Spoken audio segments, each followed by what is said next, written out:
What's up, everybody? It's your boy, the Italian Stallion, here for another episode of Rebels with a Cause. You know what time it is. It's time for that cause. It's 9:30 Wednesday night. Time for the cause, because that cause don't stop when the clock hits zero. Big week of college football. Sorry we missed out last week. I made a dear promise to a friend that I would attend her son's game, and they did not disappoint. Shout out to the eighth grade West Boys football team. They had a big game against Catholic or Farragut this week, but last week they took care of business against Bearden, so I want to give them a shout out. Got to see them play. Also, got to give a shout out to the West girls soccer team taking care of Farragut last week, 2-0, and tying Bearden, Big Bad Bearden, 0-0. So shout out to the girls soccer team for West, and obviously football team got a big one Friday night against Campbell County, up there in Campbell County. Even though it's a little bit of a drive, get up there and support the boys. So it's a big matchup, big region matchup, and Coach Chandler and West looking for their first win on the year. So it should be a dandy Friday night up in Jacksboro. But got a lot to get to tonight. As always, want to just get the housekeeping out of the way. The views and opinions of this program are not affiliated with those of any other organization or of Knoxville West High School. This is the RWAC Crew and panel's views. Also, please join that chat box live. Please point out when we have inaccurately said something in air, as well. Excuse me, as voices your opinions. This is just much your show as much as it is ours. Definitely a lot of things going on in these first few weeks of football. And what do you all want to talk about? Do you want to talk about the high school? Do you want to talk about college? Do you want to talk about pro? This is the forum to talk about it. And obviously, we've got some talking points we want to get to, some heartbreakers this past week, some teams that have surprised, some teams that have surprised, but not really in the way that we knew. I mean, we know what we're talking about. That's the theme of this show. But also got to give some love real quick to King's Chamber, Miss Kim Castle's wonderful shop there off of definitely give them a shout. Let them know Rebels with a Cause, sent you. You get 2 beverages, haircuts, beard trims, manicures, pedicures. You let her know what you want, and I'm sure she'll find it for you. And let them know that Rebels with a Cause sent them. You will get the royal treatment and feel like the king that you deserve. Also, got to give a shout out to a fellow West High grad, a class of 2003 grad to be exact, Mr. Alex Thatcher and his Knoxville Coffee Company there off of Sutherland Avenue. That brew is good any time of the day, and it is starting to get darker outside. Or a little bit earlier, fall's in the air, so why not have a good brew located there in the heart of Marble City? Let them know Rebels with a Cause sent you. Also, if you're just wanting something nice and old-fashioned, go hit up Razor Shop Bar Shop in Knoxville. Fink or Corey, let them know that Rebels with a Cause and 332 Studios sent you. Also, got to give some love to the Big Fact Sports Network. Follow them at 332 Studios and show them some love, as they've got so much going on.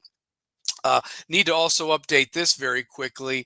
I want to thank everybody, even with the hiatus and a little bit of the shows being taped and not being able to come on and so forth. Want to show this. We're up to 112 subscribers, over 10,500 views. Be sure to hit that like and subscribe button if you haven't already. This show happens because of you, and I can't think of everybody that comes on, the panelists, everybody that contributes their views, hits that chat box, and more importantly, who watches live and who watches recorded. Your support and love mean the world to us. So just want to get that out of the way.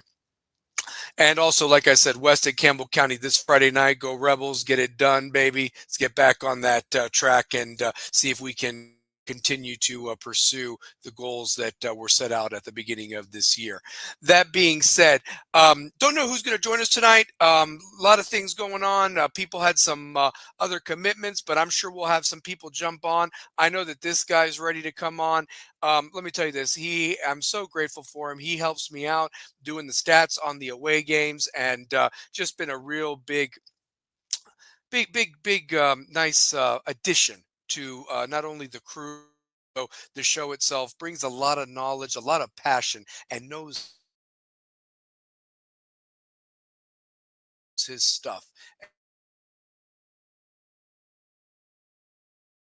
due that he deserves. When there was a big game going on in Knoxville, it was big because he was there making sure everybody was safe and sound, enjoying it. But without further ado, bring him on with a lot of love, Mr. Big Game Kerry Reeves. How you What's doing, up? bud? What's I'm going on? doing fantastic tonight. How's everybody doing? How you doing, brother? Oh man, I'm doing great. You know what? I hated that we missed last week, but it I was did for a too. good cause, supporting the eighth grade boys and their last home game at West, and hopefully they continue the tradition of going to West High School and being a strong freshman class next year because they are fun to watch, and they were absolutely dominant, 32-0 That's good. I'm over glad. Bearden, and it was phenomenal. So wanted to give them a shout tonight on the show, especially Brian Hey, Tate girls Jr. soccer.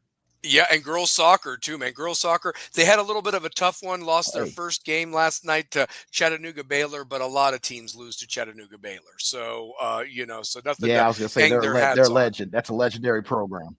I mean, it's basically like, they got dorms over there. It's a private versus public hmm thing, but the girls did some great stuff, tying Beard, and I can't even remember the last time they tied Beard, and let Hey, alone Beard is almost a had them on legend the ropes. program in East Tennessee. To get a tie with that is like a win. That's a Exactly. win right there. Especially with what Coach Turner's doing over there and so forth, hmm national championships, all that good stuff. But without further ado, want to have the scores going down at the bottom for the SEC. Tough week last week, especially if you were a Vols fan. Came out. I mean, game day was hopping. The stadium was electric with the checkerboard stadium seating and everything, and they came out hot. And just a little bit of a lull in that second or third quarter. You knew Georgia was going to adapt, but even then, you adjusted and had them on the ropes. And a kick just goes wide right. It's a flip of a coin toss. Yep. They get it in the end zone. Kerry, it's sad, it's disappointing, but at the same time, they didn't blow you out. You went toe to toe with them. And when the other coach says we deserve to win, it was one of those things. So, what was your thoughts on that Georgia Tennessee heartbreaker in Neyland Stadium? I mean, because Tennessee had them on the ropes, they What really a did. what So a game that was. I mean, the ebbs and flows, ups and downs. Joey, I was worried about two positions this year, quarterback and wide receiver. Those worries are out the window. Joey Aguilar played one of the finest. That was one of the finest football games I've ever seen a quarterback play against Georgia, against one of the best defenses in college football. They did all that. If they could do that against a team like Georgia with their defense and the players they've put in the NFL, they could do that to anybody. Tennessee can compete with anybody in the country. They were very impressive. Josh Heupel has evolved as a coach. You could see the evolving he's done as a coach. You could see it in his team. He has adjusted to whatever style that they've played. The electricity was unbelievable. The announcers were Chris Fowler lost his voice, lost part of his voice because he was doing the Monday night game and he could barely speak during the Monday night game. He said he lost part of his voice during that game. He said that was the most exciting football game he's done in a long, long time. yeah. Oh yeah, And without Kirk a doubt. Herbstreit gave nothing but praise and appreciation. He said he told Chris that we got to come back and do another game. So they may be back to do another game, probably either Oklahoma would be a hot one to do, and I could see them coming back for that. But the fans, Checker Neyland was awesome. The music was everything was just pumped up. Former players, celebrities. We ended up flipping a couple recruits from Georgia to our end because they saw the electricity in Neyland Stadium and they want to be a part of that. Oh, absolutely, They want to be a absolutely. part of that. Why wouldn't you be? Why wouldn't you be? I mean, an Exactly. exciting offense that put up 40 something points. They threw the ball. Like you, that was the big question. Who was going to be quarterback? Who was going to catch the ball for Tennessee? One thing that I spotlighted at the beginning of the season, I felt that Tennessee had a shot to win this game. I Mm-hmm. didn't think it was an automatic L. I said that you want to get them early, you have them at Yep. home. The recipe was there. I felt that we were better at the offensive line position to handle them up front, to allow time to give your running back some room. Unfortunately, there were a couple of turnovers that, if those turnovers don't get made, I don't think that brings them back in it. I Mm-hmm. also felt that Bobo was a little conservative at times too. I Yep. felt that Tennessee was also a little conservative at times, but that's part of the chess match. That's part of the feeling of it up. But one thing that I wanted to ask you is there are some teams that just do not have that killer instinct. And I think that that's because, not to be rude, they haven't won in Yeah. so long that they have to win first to get that killer You have instinct. to learn how And to win. exactly. And the thing is that that's one thing that's driven me crazy. When you look at college football storylines so far, obviously you've already had coaches fired. Coaches that actually had deep roots within the programs they were coaching. You already have some players that Hmm. look like they were overpaid for what they got. There's a game that's not even on the ticker that I want to bring up because it's just asinine. I mean, just absolutely asinine. And I'll get to that in a minute. But the truth of the matter is, and like I said, anybody watching, if you have something you want to bring up, get that chat box going. We'll get your comments up there. But truth be told, I've noticed a trend where offensive coordinators are being too cute. If it works, Carrie, don't Hmm. go away from it. I mean, Don't go until away they from it. can actually stop you, don't. I mean, honestly, especially with personnel, I get that you need to bring some people in. I respect that.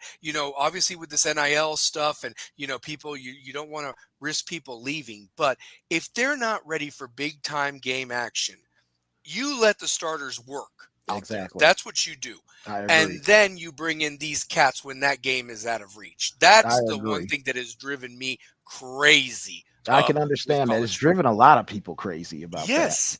Yes, and it's not hard. You're making something more complicated than it That it needs to be. actually is. I mean, yeah, absolutely. Get the W, then worry about getting your backups playing time. I mean, I'm sorry. That's just how it used to be back in the day. So, yeah. I'll tell you what, the action this Saturday was fantastic. You had the noon game, which was Clemson and Georgia Tech. You had that upset by Georgia Tech, who played an outstanding ball game. You had the Tennessee Georgia game right in the middle. And for those who may not have seen it, Notre Dame and Texas A&M was an absolute shootout. That was one of the most fun football games too that I have seen in a long time. And now Notre Dame is behind a proverbial 8 ball where they're going to have to win out just to get into the playoff. Yeah, and it's looking even bleaker. Apparently, FanDuel only gave them an 8% chance, Hmm. and a lot of upsets happen. I mean, of course, that's why they play the games. But I'm Yep. going to be honest with you guys. I'm going to be honest with you. We said this going in that Miami and Texas A&M were kind of like the hope to make sure Hmm. that Notre Dame didn't get in there, Yep. and they took care of business. But the one thing that Texas A&M and Miami have shown, they paid for the quarterbacks they got, and they were worth every penny. The way Every penny. Carson Beck is down there at Miami, he's now behind Mateer, who Oklahoma paid a lot for, as the top two for the Heisman right now, And he's according looked, to and Mateer's looked really, really good. Mateer has looked really, really good. And then you look at the other side of the coin. This Reed kid from Texas A&M was absolutely amazing. And I'll tell you this: I made a joke with Larry Frank Sunday morning. I said, shout out to Larry Frank in Utah. Larry. I said to Larry, I said, Larry, I'm not going to lie, man. Do you think that they let that holder from Notre Dame even go to mass this morning or what have you like that? And he even said to me, he said they didn't even let him leave the stadium. What are you talking about? Nah. Like I mean that kid. I mean, how do you not focus? Your job is to get that snap. The snap Mhm. was there. Yep. You just took your eye off of it, and then I mean that was the difference. Because here's the truth of it.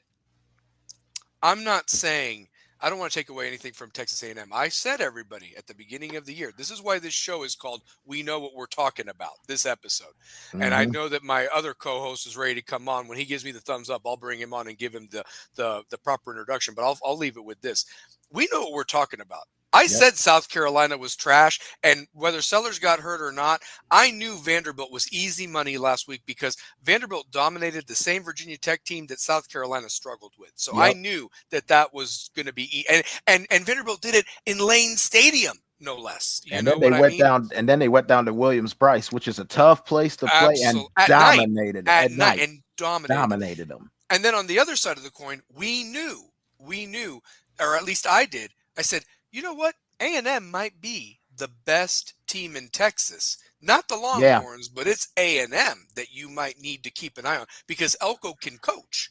And realistically, Elko has already done more than what Jimbo did, and wasn't even paid near half that money. That's the exactly. truth of it. So, Elko's but done an outstanding job already he, down there, and those kids believe. yeah, They never stop believing that night. That game Saturday night had so many flows back and forth and back and forth.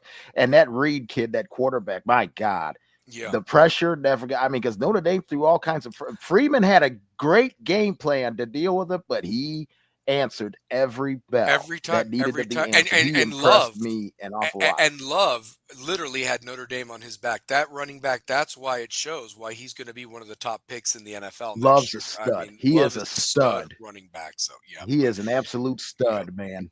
Yeah. But without further ado, I know he's ready to go. He gave me the thumbs up. Love to have him on. He's obviously one of the OGs. Listen, the introduction. Come on. I mean, we'll give it to him. But you know who he is when he just walks into a building. Cool just seeps from him. More than anything, he was once upon a time, but is still the Mr. 2003 West, a title that can never be taken from him. He's the voice of the running Rebels and Lady Rebels. Now 20 years coming up. That's a generation for anybody counting, according to Mhm. Ben Franklin. And also, he is the voice of the Panthers and the Lady Panthers. So without further ado, bring him on. My favorite Seminole. We're gonna have a battle in a few weeks, baby. I can't wait to Yep. talk the trash to each other. It feels like I'm gonna have to play 1992 all referee over that night. I'm again. gonna have to play So yeah, referee that night with you you might have two to. You guys. might have to. Can't have Larry on here. Larry can't be objective. But Oh anyway, man. yeah. but anyway, without further ado, bring him on. The one, the only, the great two-pair Tate, Brian Tate. What is up, baby? Two How you pair. doing? What's up, man? How Good to y'all see you, doing, brother. man? Good to Good to see you, see man. Good. Doing you. good, We're man. doing good. Big game Curry Reeves and the Stallion on Yep. a Wednesday night. Nice. Wednesday Boy, night. it doesn't get any better than this, ladies and gentlemen. I I'm still I'm still wondering, did Tennessee lose that game or did Georgia win that game? Tennessee lost that game. Tennessee Tennessee lost that lost that game. game. I can Yeah. say you could say both can be true. You Yeah. can Both can be honestly say true. both can be true. We E- lost the game, and then Georgia went out and won it in overtime. Tuper, Okay. before I let you talk, here's my answer. Here's my answer about it. Yeah. You lose it, and I don't even want to blame the kicker, because here's the truth You of it. can't Mm-hmm. And blame the kicker. maybe I'm in the minority. You had them by the cojones, 21 The to 7. cojones. Yeah. Cojones. All Yeah. right. You had them by that 21 to 7.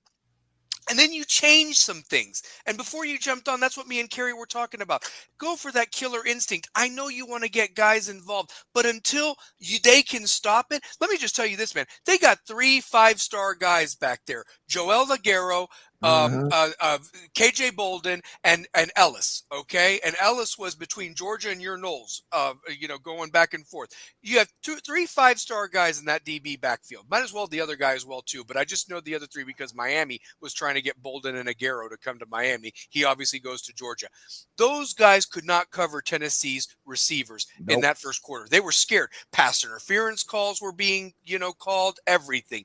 And my point is until they can legitimately stop you, I'm not talking about the interceptions. I'm talking about before that. Don't go away from that. You just Yeah. keep doing that, because I think if you get up to 28 to 7, It's a different that game. breaks their heart. I It's a mean, it different game. really does. And then It's you a just different left ball the game. door open. Mhm. So there was too many lulls in that second quarter when you really could have stepped on their throat. But on the flip side, you knew what they were going to punch back.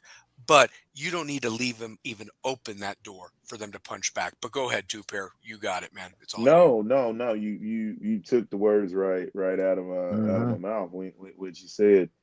I'm just perplexed on a lot of the storylines that we do have. Speaking of that game, but isn't it ironic, right? Isn't it ironic that UCLA fires their head coach?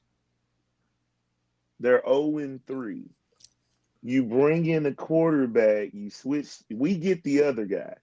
Mhm. Tennessee gets Aguilera, you guys get Imaliava. I don't know whether this could be one of the most signature college seasons we witnessed in transfer portal history. We That's saw a guy who got less money get a coach fired. Like, Mhm. if you're doing this at the college level, what NFL team Is going to is take a chance on him. looking right, like Big Game Curry Reeves? How crazy is it to look at Arch Manning, Nico Imaliava? Is there another quarterback in there? Cade Klubnik out of Clemson. Oh, with Klubnik's a joke. He's I'm a sorry. joke. Yeah. And I'll drink to it. Yeah. Can I tell you this? Listen, Yep. I don't think he was the perfect quarterback, and I think that he was phenomenal for Oregon State, and I think Florida State would have been a lot better had he been healthy the whole year and maybe had some weapons to block for him. Ukulele? Dude, DJ was a great Ukulele. quarterback, man. He got unfairly was- Yeah, he judged. was. Got unfairly Yeah. judged. He didn't have the offensive line old Sunshine had. He had the crap that Clemson has now that can't block a cold. Now, can you say the same thing about Klubnik? Maybe. But Klubnik has had time to be better than what he is right now. Oh, He's Honestly. had 4 years. He's had 4 been years. there. He's Yeah. been there for a long time. Like he got to face Joe Milton. That's how long he's Yeah, Joe been Milton there. beat him in the Orange Bowl. Yeah, he faced Joe Milton. No, I just find that the storylines. You look at that Texas A&M Notre Dame game, like the storylines of Georgia Tech. Mm-hmm. How crazy is this? The games, Georgia Tech is one of those teams that has constantly gotten better. Did Virginia Tech fire their coach? Yep. Brent Pry. And he was an alum. He was an alum. Right. Yep. Look at things like you picking Vanderbilt over South Carolina. You picked that. No matter if Lenore Sellers, who had a hit rap song, they had a rap song about this guy getting bankrolled you, my man. Yeah. Shout out to Carolina King. He threw me the song. I gotta give my man the credit on that one. Carolina Do it. King on that one. But Yeah, old Sellers got Paviad, but keep going. So yeah, Paviad. you looking at all these storylines.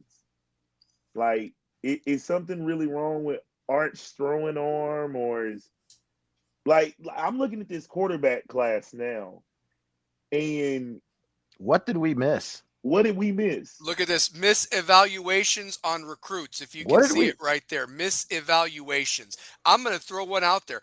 I don't know who ranked that class. That class as a whole, defensive linemen never lived up to the height. I'm looking at Samuel Mapemba. There were people that went to IMG that year. They've not done nothing in college to warrant of why they were so all world. I'm sorry. I just don't know if they were just so much better than everybody at that time. But the two classes afterwards have outshined them Oh, easily. threefold, honestly, in all positions, in my opinion. Yeah, People were it's talking just- about the NFL draft coming up with these quarterbacks that could be coming in, and not one of them has really had a good year. And now they're sitting there reevaluating. Now they're looking at guys like Matier at Oklahoma, Joey Aguilar. His stock has risen big time. His stock rose. Big time. Oh, can I give you one better? Here's what the perfect weekend was, too, Pair. If Tennessee's kicker makes that field goal, it's the perfect weekend. You want to know why? Mhm. The night before, UCLA gets absolutely smoked. UCLA Smoked. paid $1.5 million To lose in 35%. 2014 to lose this game. So you paid $1.5 million to lose that game. You paid money to Nico to come here, and you paid a buyout to your coach that was a Hall of Fame player for you. Deshaun Foster was Deshaun the Foster was guy for great at years UCLA. before Yes, he Maurice was. Jones-Drew and everything like that, Mhm. man. But Honestly. what does that say when you fire your own like that? Oh, my God. And Virginia Tech, the horrible. same thing with Brent Pry. He was one of their own. Yeah, and you know what the sad thing about Deshaun Foster is? I want to give credit. I want to give one thing for him. I can't speak for Pry because Pry had at least a full 3 years. Actually, Yeah. this would have been year 4. Year It 4. was 3 games into year 4. But Foster was put in an impossible position. Literally Very inherits impossible. the team because Chip Kelly gives UCLA the finger to go be OC at Ohio State, and now he is got an NFL job, doing pretty NFL well for job. Yeah, himself. he's a coordinator for the Vegas So Raiders. Foster was put in Yep. an With impossible a Pete Carroll. position. Hmm. But at the same time, I'm not trying to make excuses, but what Mhm. did you expect? I mean, this guy didn't have these programs cannot hire coaches on the job training. They need to Right. have some experience somewhere. And realistically, this Brent Pry, yeah, he was a Virginia Tech guy, but I mean, Virginia Tech just didn't know how well they had it under Frank Beamer. They really did. Go ahead, guys. Man, they did not realize how much they had with Frank Beamer. What's up, Larry Frank? Just look at the level of where the drop is. Like you drop that much from a legendary coach. Like you didn't have a successor plan, and it's kind of like what Florida State went through with not, you know what I'm saying, when Hmm. they had to go without, like, when Bobby stepped down, it was like, okay, who's gonna be that guy? Jimbo's. Yep. Jimbo. Yep. Jimbo stepped right in and fulfilled it. You know what I'm saying? He was just right in. It's like some things are a lot of timing. It is. It really So Yeah, now a is. the lot of question timing. in Virginia Tech is: does Shane Beamer leave the SEC to resurrect his father's program? I I think that don't the think door. so. I think the door is there, I but think it my is too. question is this: he's got an easier road in the ACC at this Then he point, does the SEC. than he Yep. does the SEC. But But he's making his name. he That's is. true. That is so true. Like, think about it. Like, we can only really name you what Lou Holtz, Steve Hmm. Spurrier. Yep. Mhm. If Beamer even gets these guys to a CFP, he Yeah. trumps all of that. Yeah, Exactly. yeah, You know what I mean? and Muschamp. You forget about Muschamp, and Well, it's Muschamp. forgettable. Yeah, and he is Well, forgettable. Yeah, He's didn't exactly. he? forgettable at Florida and Yeah, South Carolina. Yep. yeah. Like, and you would have Great thought head Muschamp coach? was. No way. I No feel way. like is very, very good assistant coach. Like, Oh some yeah, guys are Muschamp's very, very good. was a great defensive coordinator. Like, Yeah. the coordinator that was with Frank Beamer for so many years. Hmm. Bud Foster. Bud Or, Foster. Bud Bud Foster is an Foster. incredible coordinator. Yes, he is. You know, he was just an incredible coordinator. Now I'm just looking at, what does this say to what does this say to the players when your university is willing to fire? Like, now I know, we've seen it before with Randy Shannon at Miami. Yep. Like, that was, you just couldn't win, yeah. right? You just couldn't win. This, the man he was there 3 games. Hmm. Yep. Like, did we see that much in 3 that games into time? his second year. 3 Into the games into his second year. second year. Yeah, Foster. Yeah, I mean, yeah, Like, you're not even and this Nico. I mean, we knew it's a head case. I mean, you're not even letting this guy build it from his image. Yep. You're saying, well, you scored so many touchdowns now, we got to get something right. Like, this is not what we paid for. yeah. Well, Can I tell you who the biggest loser of the weekend was, by the way? Here's the biggest loser of the weekend. I think the number was exaggerated. I've heard 5 mil. Somebody said 7 mil. I think they were just over exaggerating. But nobody was a bigger loser this weekend than Duke, paying 5 million to the Tulane quarterback only to go to Tulane and get their ass kicked. Yeah, And that's a I bad mean, look. that was really bad look. atrocious. Nothing Really was worse bad than look. that. So So, you yeah. paid Tulane's quarterback to come there. Yep. You didn't play Tulane Mm-hmm. and get waxed. Yeah. Yep. Like, the storylines. I don't think college football's had storylines like this to start a season. No, Like, I can't remember. in NIL a and the long transfer time. portal, man. It's changed the game. It has Yeah. changed so many games. You know what it's done? It's made it into, it's not amateur football anymore. Exactly. It's not. You It's might as well call college semi-pro football. Yep. I agree. College Well, then you know is what I think? semi-pro. His college Well, semi-pro can I throw football. this out there? Mhm. Can I throw this out there too, Per? You just brought up something really interesting. Before, the scouts would come to games, right? Mhm. And they'd be like, okay, this guy fits in our offense. You know, Mhm. we like how he is, blah, blah, blah.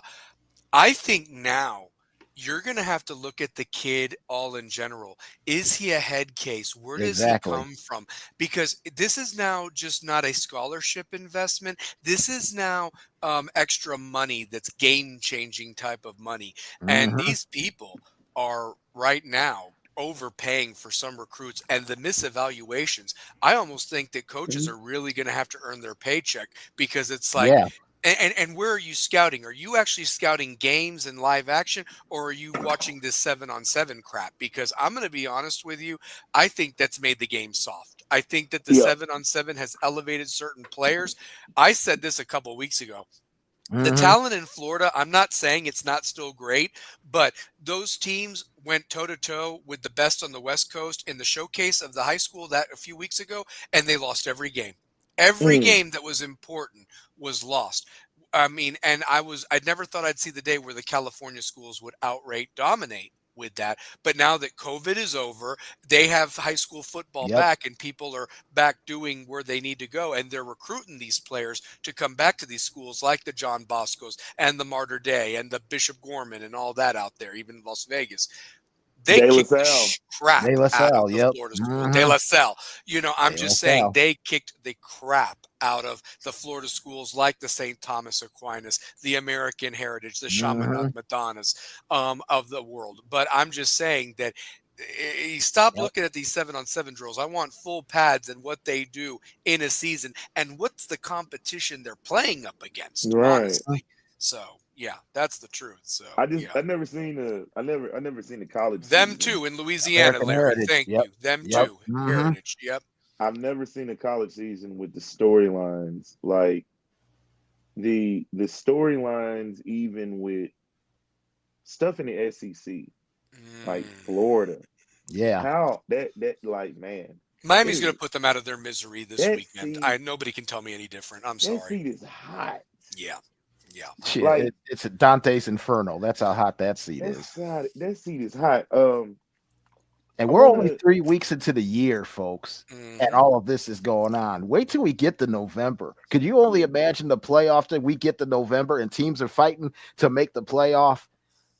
It's it's open seating this year in the yeah. playoff. There's no automatic. The top four do get automatic berths, but they don't have to be conference champions. They could be anybody in the top four. Hmm. In the And I Hell, top think four. Florida, it's not a given that Florida beats Mississippi State either, by the way. I don't think that that's as Mississippi easy as a State. game. They're better. They're I'll tell you better. right now, I'm more worried about Mississippi State for Tennessee than I am Kentucky. You And talking I what though, my never Yeah. friend? thought those words would come out of my mouth, but I'm more worried about Mississippi State than I am You Kentucky. know, I hadn't been worried about Mississippi State since the days of Derek Tate and Mhm. Eric Moulds. Eric Moulds That's was the an last time I've amazing ever player. been worried. Or Wayne Madkin. That's the last time I've been worried. They they just don't they're still like close. You know what I'm saying? They've got some things on defense that I really like. Women's, but they're always in a fight though. Yep. They're never blown out. No, they're not. They compete. They They do compete compete. big They do time. compete. You know, I'm glad you mentioned Mississippi State too, Pair, because I'm going to bring up a coach that I think Florida made a big mistake getting rid of. Was Dan Mullen really that bad? You went toe to No. toe with a great Alabama team in the COVID year. You Hey, he had know, Dak Prescott. He had Dak Prescott. They went to number one in the country. when he was with Mississippi State. I mean, Dan Mhm. Mullen was part of that Urban Meyer cycle, you know, and you Mm-hmm. get rid of him because apparently he's not, you know, cordial to be around.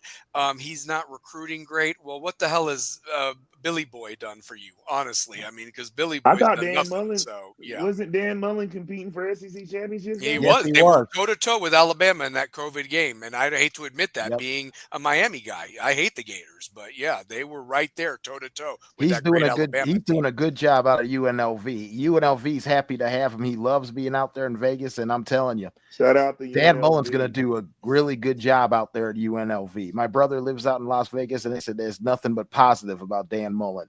It's like being in television for those couple years. Helped him mellow, helped him mature. He's going to get those players out of California. He's going to get those players out of California. And Bishop Gorman's right there in in his the backyard. Right Why in his would you want backyard. to leave if you love Vegas so much? He's got a really chance to be like the Miami of the 80s. Keep the local talent home and build yourself a team off that local town. Because that school alone, you could field a team. You could field a top 25 team just out of that school. Bishop Gilmore alone. The talent that's in that school is unbelievable. Yeah, absolutely. Yeah, Larry said, a lot of the pundits are calling Miami the best team in the nation, particularly. I mean, hey, listen, I'm excited from a standpoint. Look, they took care of South Florida, and I know that it's a rivalry game with the Gators, but what I want to see, I think Miami wins by 28 points on Saturday. If I'm wrong, I'll come on here and, of course, admit it. But the truth of the matter is I want to see what Miami does in Tallahassee in a couple of weeks against your Knowles two pair, because I think that's the game. I think that's going to be the game. Epic. I expect game day to be there. I'm not worried about Florida State against Virginia next Friday night. I really am not. I think that they'll handle business there. Florida State should take care of Virginia. Miami's off going into that. So realistically, I expect both Miami and Florida State to be in the top 10 for that matchup in 2 weeks. And that's probably going to be your 7:30 ABC game. Oh, the scroll says week 1. I didn't even notice it. Let me check that to week 4. Man. My bad. I was like, week 4. Carson Beck has beaten Georgia. I think he's 3-0. I mean, Florida. He's 3-0 against them. Carson Beck's 3-0. This is his 4th time in 5 years against Florida. Yeah, and that's the thing that I can say nothing new about Miami this year. Listen, as dynamic as Cam Ward was, he was the whole team last year. This Malachi Toney kid that Miami has is a stud as a 17-year-old. Their offensive line's a year better. This Mark Fletcher's healthy at running back. A lot of people were calling him like a baby Derrick Henry the way he was running last week. I love their roster. They're very good. I mean, Mario, I think, has made some upgrades at some coaching positions. I'm seeing some development. They could be scary good. Between you and me, a lot of people were arguing that those games at the end could be a problem on the road at Virginia Tech and at Pittsburgh. I don't want to speak too bad about Pitt, but Virginia Tech may not even field a team by that point because the transfer portal just opened and those players can all leave now. Same with UCLA.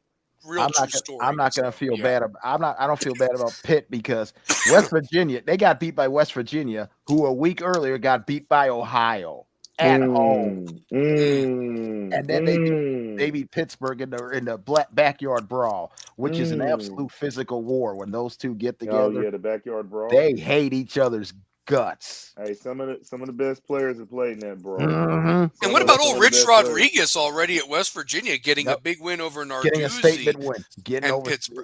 Pittsburgh. Yep, getting that statement win. Somewhere Pat McAfee is smiling. Like, he is. I really love what he did with Rich Rodriguez and his introduction as being named the coach. I thought that was really cool. And the way they've been playing. Yeah, like it's kind of reminiscent to the Steve Slayton days, you know what I mean? Pat White is kind of reminiscent to that vibe it gives you. Noel Devine. I still remember at Peach Bowl they beat Georgia in Atlanta, West Virginia. That crew, that was one of the best games I've ever seen, and they beat Georgia. Man, that was the DJ Shockley. That was DJ Shockley team, but that was a fantastic ball game. Fantastic ball game. I so wish DJ Shockley would have just got his just due. But with David Green there, and he was winning, and you know what I'm saying. But oh god, if DJ Shockley only started 1 year. 1 year. Man. He waited all that time just behind David Green for that 1 year. So, yeah. Well, and I'll tell you this, the other thing that needs to kind of be talked about too, was, we talked about this, feelings on the polls, like look at some of these teams that got ranked. They're not even in the rankings anymore. The Clemsons are gone. South Carolina's gone. But Notre Dame's still 25th. Notre Dame's still 25th or what have you. Because it's who they played. And how close they lost. And how close they lost. It could have gone the other 4 way. points. By 4 points. Yeah. Yeah, yeah. And I'm glad that Tennessee didn't get penalized for losing. I mean, they No. went toe to toe. They They went toe to should be toe. right at 15. So, I'll tell you this. Oklahoma and Auburn this weekend, talking about some of those games, That's gonna be a I, fun I, I, game. I do want to actually bring that up very quickly. But Hold when on you one spoke about second. Clemson, Let's talk about Dabo, them. Talk about them. Dabo, oh man, Dabo's in Dabo, trouble. like the way he's going at the media though. Mm-hmm. That's the telltale for me is Yep. you're coming at the media though. You coming at the media. So let me get this right. You go 1-2. You come at the media. You've won the league 8 out of The last 10 years. 10 years. You bring that up. That's fine and dandy. You're a national championship winning coach. But if your team is performing badly, it's a reflection of the person up top. That's like when we talk about our West Rebels. Mm-hmm.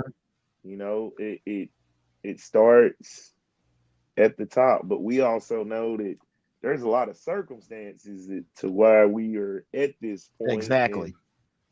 And, you know what I mean? So that's why I say the media can be a little tricky when you're discussing a guy that's a proven winner. Like the guys on that West staff are proven winners. Proven winners. Proven winners. Right. This group is gonna have to find out what adversity is like, and they're in the process of learning how to win. Mm-hmm. And it's something I heard this week, and I thought about it, and I agree. You remembered Mike Krzyzewski first took over Duke in college basketball. Yeah, had Built the three program. horrible years. Yeah, Pretty horrible years. Built the team, built the program, got the Final Fours, win the title, but then the one and done started happening, and he never adjusted to the one and dones until he had no choice because he was getting beat by teams with one and dones like Kentucky, like Kansas. He was getting beat by them. So when he adjusted, he ended up going back to Final Fours. He won a couple more titles by adjusting to the one and done. Dabo has not accepted the NIL or the transfer portal. And until he does that, they're going to be stuck in the same rut they're in now because he's getting beat by other teams that are doing the transfer portal and the NIL. South Carolina is out recruiting him to the south. Georgia's out recruiting him. And to the west, Tennessee is out recruiting him. Mm-hmm. Yep. And just this couple of weeks ago, Bill Belichick got a couple of the flip from Clemson to North Carolina. Yep. Don't let Bill Belichick start out recruiting you and beating you. Then you're gonna have a real big problem. Real sad day when Bill because Belichick if Bill Belichick gets an upper hand on Dabo in that area, oh boy, that's not going to be a fun day. It's just a couple of hot seats right now. Let me ask you this: what do you think about Larry's take? Penn State ain't the second best team. Not even close. No, they look terrible. And here's the funny thing is, can we talk about that? Remember how we made fun of the first 3 games or what have you? They looked awful, guys. I mean, they looked absolutely terrible. I think Miami's legit. Miami is legit. Miami's legit. I think Miami is legit. I don't want to jinx it, but they look Florida State's good. legit. I think that's going to be a State legit. Yeah. Hey, I think Miami, Florida State, Georgia's they're never gonna die. Like Georgia's. They just got too many 5-star chips. They've stacked chips. That's what they've done. They're like Alabama. They're like what Alabama used to be. They stack 5-star on top of 5-star. Ohio State's in that same boat, but guys. The third string isn't as strong as previous years. Like that's the only difference. Like their first string guys they're their guys. Their second string guys, not what it does drop off a little bit. Because their second string guys in previous years could have went anywhere in the country and been on the national championship team. Yeah. So that gets a little tricky when we talk in that aspect, but I think those are the legit teams, and I don't know how much I'm buying into Bayou Brian right now. I don't know. Yeah. Oh, Larry just took the words out. Larry said Oregon's going to blow Penn State off the mat. I think that Oregon dog walks Penn State I believe next week, too. By the way. So, yeah. I think Oregon puts up a bunch of points. I think they put up 60. Oh, without a doubt. And they will. And Lanning will do it. Dan Lanning will do it as And well. that same week, you got Alabama at Georgia. Yeah. Game day has already said they're going to be in Athens for Alabama and Georgia. Wait, next week? Next week. You know what? I don't blame them for that, because why would you give pub to the? I guess CBS finally has a big game with the Oregon Penn State game next week. They finally, because that's not Fox, right? That's going to be CBS. CBS that CBS has that gets first choice now with the new contract with the Big Ten, them and Fox. CBS gets first choice, which is why this weekend they got Michigan and Nebraska. Why did Fox get Ohio State, Texas, as opposed to CBS getting? Because it was the big noon game. I guess big noon game. It was already scheduled at noon, and they got it. They got the big noon game. Yeah. So, Ian Walker, our favorite Iowa State Cyclones, on tonight. Miami is because of quarterback number 1. I hated the dude at Georgia, but I love him at Miami. He's playing with a chip on his shoulder. I mean, sometimes a change of scenery can be good. I mean, it really can. And I don't think he was appreciated. And I think he needed a change of scenery. I think he did too. So yeah. I don't. Well, I tell you what, a lot of that was back on that. It wasn't.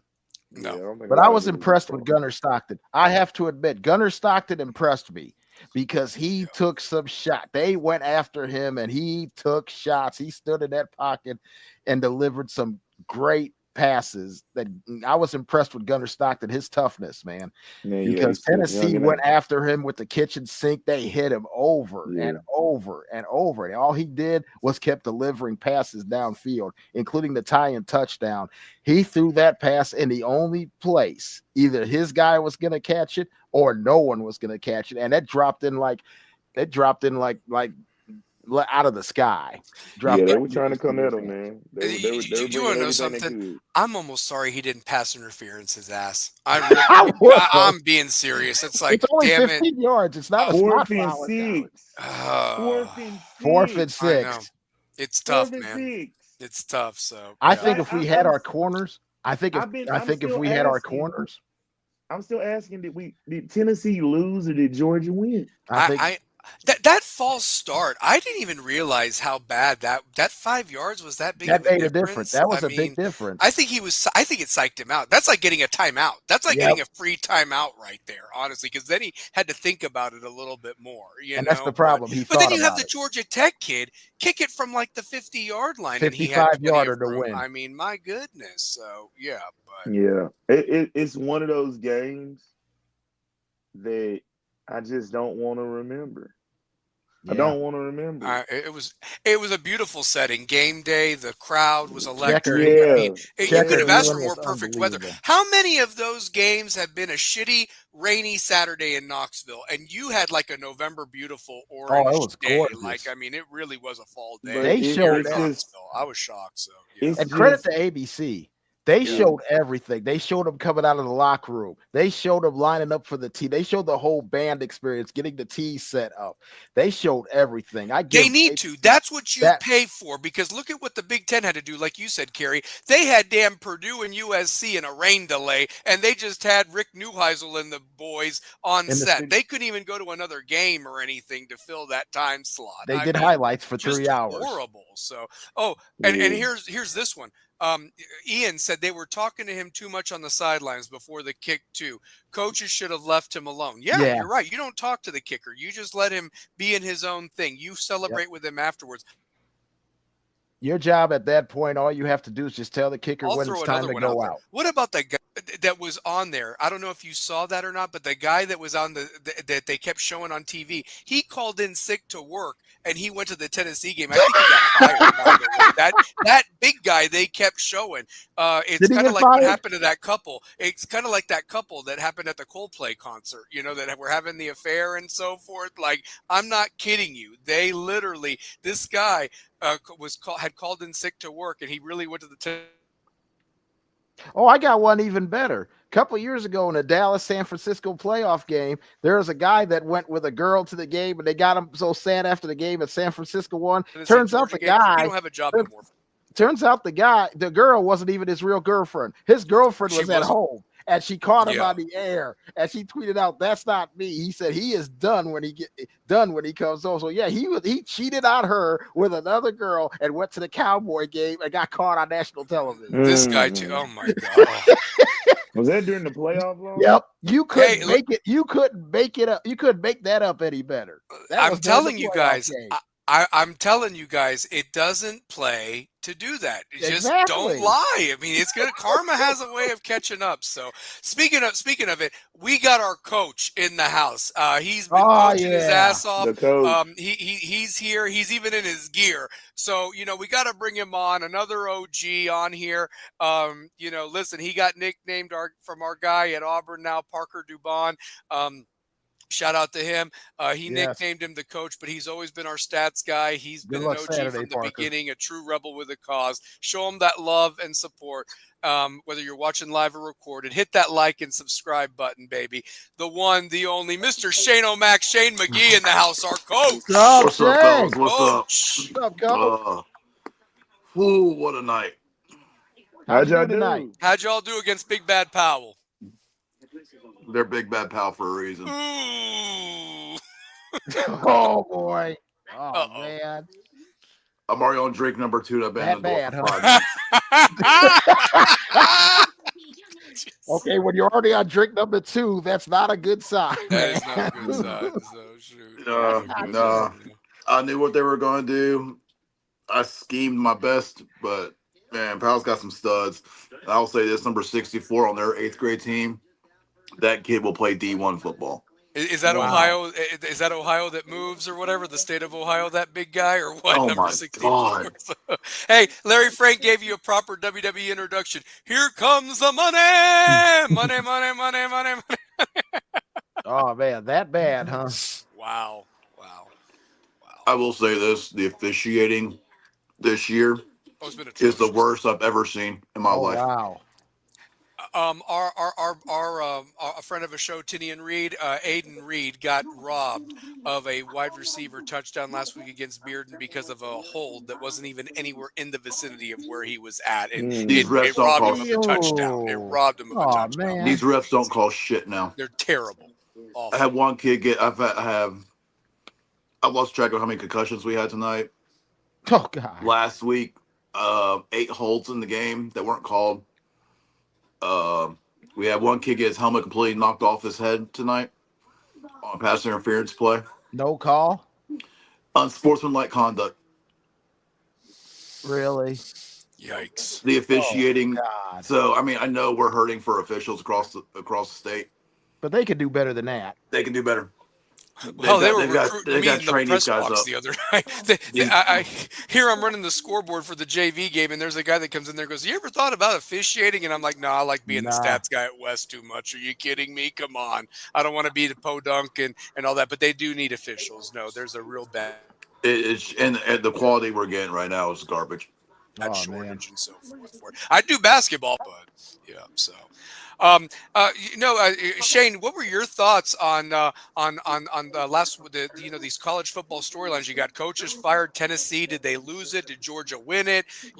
Who's legit? Who has they are who we thought they were. I mean, we know what we're talking about. And I said South Carolina was trash, and I know Kerry's going to have a segment coming up with his big games and his picks, but I said Vanderbilt was gonna beat South Carolina. That was the worst. And I was right. That was the worst game I've ever watched. The Vanderbilt South Carolina game. Yeah, I mean it's just horrible. I can believe that. Yeah. Tennessee played not to lose. Yeah. And I'm not saying that I mean we could have won that game. We had chances too. I think Heupel gets in his head a little bit. I trust him with the program. 11-1 is what I predict for the rest of the season, given the type of ball that we play. Yeah. And what we're capable of. I mean, that pass to number 16 on Georgia, I mean, that dropped right in his hands. We were just talking about that. But that was if you look at it, that was a push off. Like he pushes down on Redmond's freaking shoulder padding, gets a separation.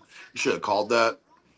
But at the same time, I like when there are some no calls. But when a game's on the line like that, like you got that should have been Gerard. That should have been Gerard McCoy. If we had him out there, Oh yeah. it's amazing what would have had. I don't think they catch half the balls they catch because we have an All-American corner. We were out an All-American corner and an all possible All-SEC corner out of that game. Yeah, I mean, That changes everything. you have our starters out there who aren't who we had too many injuries going into this game, and we still played our asses off. And Exactly. Still, we're in there to win it. I feel horrible for Max Gilbert. Yeah. I mean, that's a lot of pressure. Yeah, You could, when they showed him that false start iced him. Yeah. Yeah, it was like giving another timeout. It was like giving Georgia another timeout, honestly, to ice the kicker. What's funny is it's always that left side of Tennessee's offensive line that false starts. If you go back to last year, it's always the left guard, the left side. It's always. Yeah. Well, I'm going to throw this out there. I'm not that I'm a Notre Dame fan by any means, but on that last play that A&M connected on the touchdown on the fourth down, Notre Dame's linebacker that's blitzing literally gets tackled by the offensive lineman to allow Reed to get outside. That's a blatant hold, but the refs didn't call it, and it's like, okay, I get you not calling it on fourth down, but we've seen plenty of fourth down calls be made that have negated games completely and so forth. And it just didn't happen there, but, and so they weren't going to call the push off. I mean, it was literally mano-a-mano and he dropped a dime in there, but damn, I wish we would have just passed interference and the tribes before and held them to a field goal. So, I mean, and Bobo was conservative on those drives there at the end. So I'll tell you what, with our offense, if we play offense like we played Saturday, I don't see it's going to be hard for somebody to beat us if we score 41 every weekend. It's going to be hard for someone. Alabama, I don't think, can hang with us. I think the only team in the bunch that could probably hang with us score for score would probably be Oklahoma. I was going to say the same thing. Oklahoma's the only team that I feel like is going to be our trap game. At least we got him here. We got him here. Exactly. That's the deal. We got him here. Two pair. I got a question for you. I remember the first time we had him here when Baker was here. Yeah, man, I went to that game. I was at that game too. That was the first checkerboard game. And Baker still talks about that game being the toughest environment he's ever been in, college or pro, is Neyland Stadium. That game gave me a migraine with how loud it got. And of course, I was contributing to it, and I was 30 rows up from the end zone. Yeah. But I mean, that's probably the most electric environment I've ever been in for a football game. And I mean, we play Oklahoma good. Yeah. And Heupel always has that game circled just because of the history and the way they did him. That's personal for him. Yeah. Like, I mean, the way we did him last year and the year before. So I got one for you guys.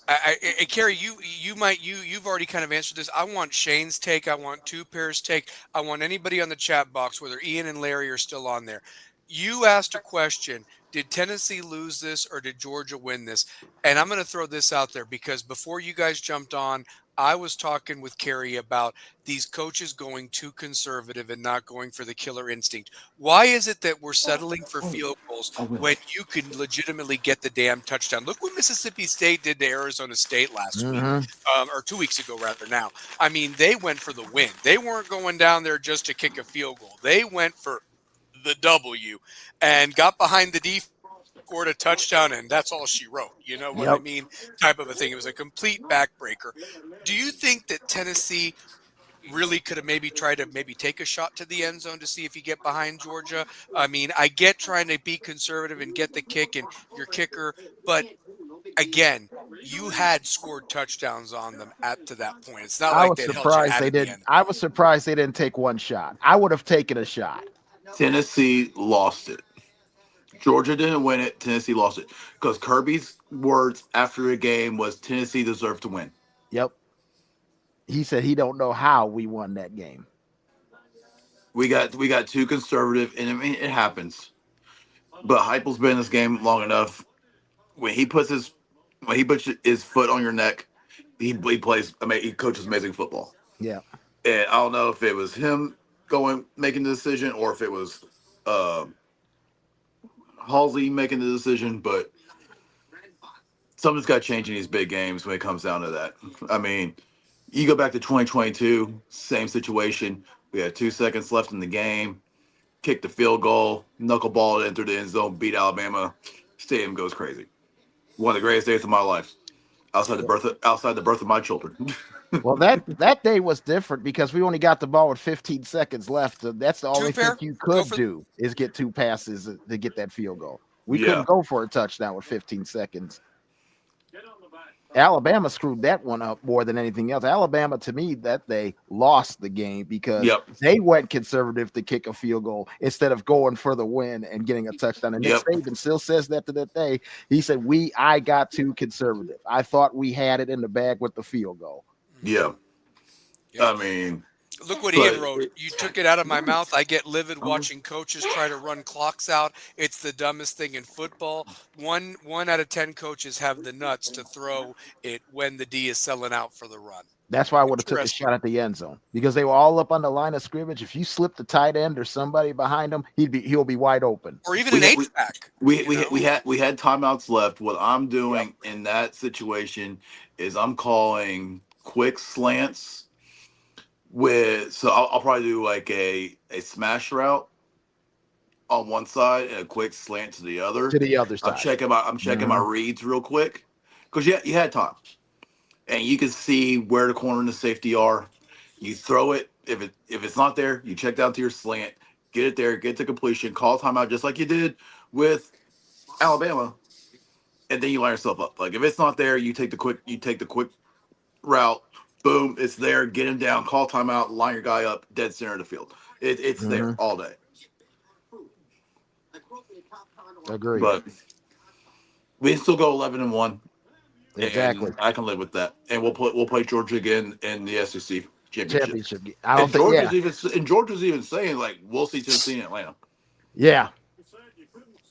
Georgia's the standard right now in college football. Yeah. Mm-hmm. I don't care who won the national championship. I don't give two shits about Ohio State. Georgia's the standard. They have proven that they are capable of what they are. Kirby is technically the new Saban. Yep. But Heupel's biting at his knees. Yes, and he knows it.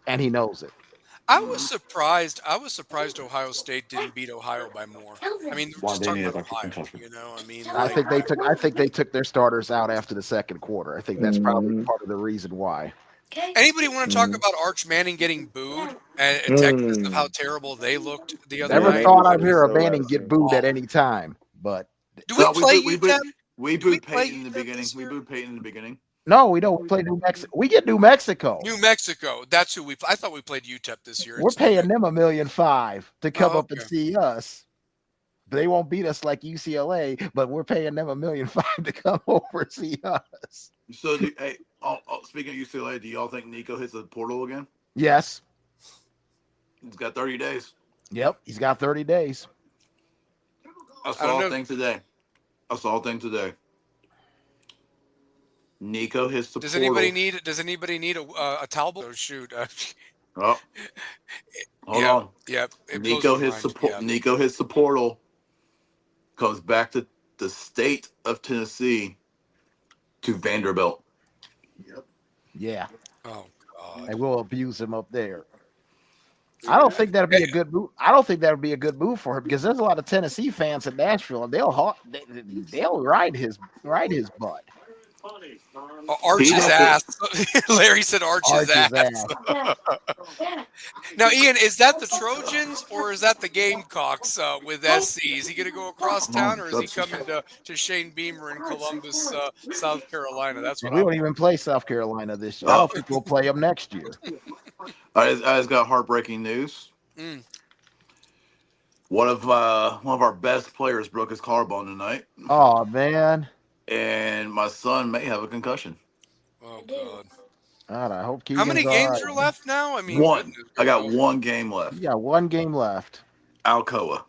Ooh. Ugh. Oh, okay. So I can vent real quick. I know the head coach at Pal. Coached with him and coached his kid years ago, back when Keegan was in flag. Kid's an amazing stud. So shout out to Trip Angel, great kid at Pal, quarterback for our 6th grade and JV team. His dad's the head coach. They ran the freaking score up on us tonight. This freaking air raid. We're throwing I've lost at least 7 starters are out with concussions. Oh, Or man. concussions, labrum, and collarbone. Jeez. We go through the, end of the game, all up at 50. Good game, good game, good game. Good job, coach. Their head coach doesn't come out. What? Doesn't Class. even walk the line doesn't even walk out there. That's so classless, man. I have net. I mean, back in my Bearden days with the middle school team, we dominated kids. I had 2 6'3" receivers. That it was one of those like, F it. He's Sam's down there, Connor's down there. Frig, I got 5'10" tight ends in 8th grade. We always still we got conservative with hey, we're just gonna run the ball. We're gonna throw all of our subs in. We're up. It's running clock. JV 6th graders, y'all get in and go do your thing. This dude get the stars in the whole time. Oh, what a jackass! What a yeah. I mean, it was a running clock after the 3rd quarter. We were down. We scored. Larry's got your back, Shane. That sounds like some disrespect. Oh, Larry, man. Yeah, I can tell you his name. Ready to bring the crew. I already said his son's last name, or their last name's Angel. His first name's Sean. So, I know these coaches. One was my former neighbor. I go through my stuff, but tell me about you it, don't man. do that shit, man. Yeah. No. I'll get props. At that level. Yeah, it's middle school football, and you doing that shit, man. But you don't come shake our hands and just say dude, I'm throwing in subs. I have a secondary left tonight, and I'm the secondary coach. We went to a damn 6-2 tonight. It sounds like you don't have much left for poor Alcoa or the Alcoa game coming up. You poor yeah, and Alcoa's Alcoa's 5-1, but they're in the other district. If we'd won this game tonight, we'd have been in the playoffs. So we're just playing for pride at this point. Yeah. And I hope my boys are good. Hope my son's good. I hope so. My son, he went up against a kid probably had. Keegan's tiny. He's 4'11", 87 pounds. Love your death, son. Love your death. my boy's tiny, but man, him and this one kid, man, they collided tonight, and half of Keegan's helmet's black right now. Oof. Oh, man. Wow. Yeah, Powell's helmets are black, and obviously the Carnes are the blue, so it definitely left some markings there. So for sure. So Larry's on it tonight, man. Larry is on it tonight, man. He's ready to fight. So hey, he's ready to fight. He said Nico might end up in Tallahassee. I'm sitting there going, "Oh no! We can't have him in Tallahassee." Hey, listen! I'm gonna throw this out there. I'm gonna throw this out there. By the way, Shane's back on down there. Ex-wife tried calling me. Yeah, well, I wanted to throw this out there because this was something. And Two-Pair, I want you to throw this out there. So Florida State was off this past week. Last week they took on Eastern Texas A&M. This week they're taking on Kent State, who I think is one of the worst teams in college football. Do they hang 100 on them this week? Because Tennessee almost did it last year, I felt like. I mean, Kent State is horrible. Massachusetts is another team that is just god-awful in football. They are horrible. So, yeah, I mean, any thoughts on that one, Two-Pair? I don't know if his mic is on. Yeah, I don't. But yeah, half 100. I mean, a whole 100. I could see that. Yeah, I mean, yeah, I just don't know. Kent State's terrible. I just saw them. I remember how bad Tennessee beat them. So yeah, I mean, they're gonna try to send I say go 84. What did we hang on Kent points. State last year? 77? Didn't we hang 77 or something on them last year? 70. I felt like they had a running clock on. Yeah, they did have a running clock. 72 is the most points we've ever scored. 72. Yep. And that was and that was before last. Yeah. Well, let me ask you guys. What do we hang on UAB this weekend? We're gonna hang we're gonna put 50 on them. We'll put at least 60. 60. I will say this much. Looking at the three matchups that I mean, there's obviously other matchups, but these are the games that are going to be the national headlines. I'm intrigued by that Texas Tech at Utah game, to be Yep. honest with you. Starting out at noon, Utah had a rough year last year when that quarterback wasn't available. A lot of people thought they'd go Hey, from your the phone's good. Pac-12 Mom called. to the Big 12 and Hey. dominate. Well, they look like they're back this year. They Yeah. look like they've got a good team. But Texas Tech can throw Mom the tried ball and calling. score some Phone up. offense. So I'd be very surprised to see that game being low scoring. But noon game on Fox. What's your all's thoughts on that? And chat can even jump in on this one. Texas Tech at Utah right now Noon for game kind of a Eastern, leg up in 10 the Big 12. a.m. out there in Salt Lake City. 10 a.m. How you like to play a game at 10 and wake up and say, hey, we're playing at 10 a.m. on national television Saturday morning? Yeah, not so fast. Yeah, no, and Iowa State's sitting pretty right now. They're undefeated. They get a week off, So I mean, they're watching this one. So. Give me Texas Tech on that one. You like Texas Tech? Just because it's a 10 a.m. kickoff. Yeah. Gotcha. Because their bodies are more adjusted to that. You tell somebody they got to play at that early in the morning who's Utah would be, that's what Mountain Time's also, it's maybe an hour. But that's early. And I think I'll Texas tell you Tech, what. just given their conference, I mean, they're more prepped for it. So, like, it doesn't change their game day ritual as much. But for Utah, that really throws them off. So give me Texas Tech. Larry's Tell you got what, Utah. that's Says a take the over. beautiful setting out there at Utah, out in Provo where they play. That's a beautiful setting out there. I remember Florida going up there a couple of years ago and how beautiful that whole setting was. I know Tennessee got out of the BYU thing. I would have loved to have seen them go up to Utah, up to Provo and play BYU up there. That would have been a beautiful, because Mississippi State did, and they said they had a blast. A friend of mine who's a Mississippi State fan, they said they had one of the best times they could ever have going up to BYU. It's like when we went to Catholic and they fed us. Yeah, I know, right? I mean, exactly when they fed us. So yeah, that was still a fun road trip game. Two pair. Who do you got? Do you got Texas Tech, or do you got Utah in that one? Man, I really like Utah, man, but I feel like Texas Tech may surprise us, but I'm really gonna go with Utah.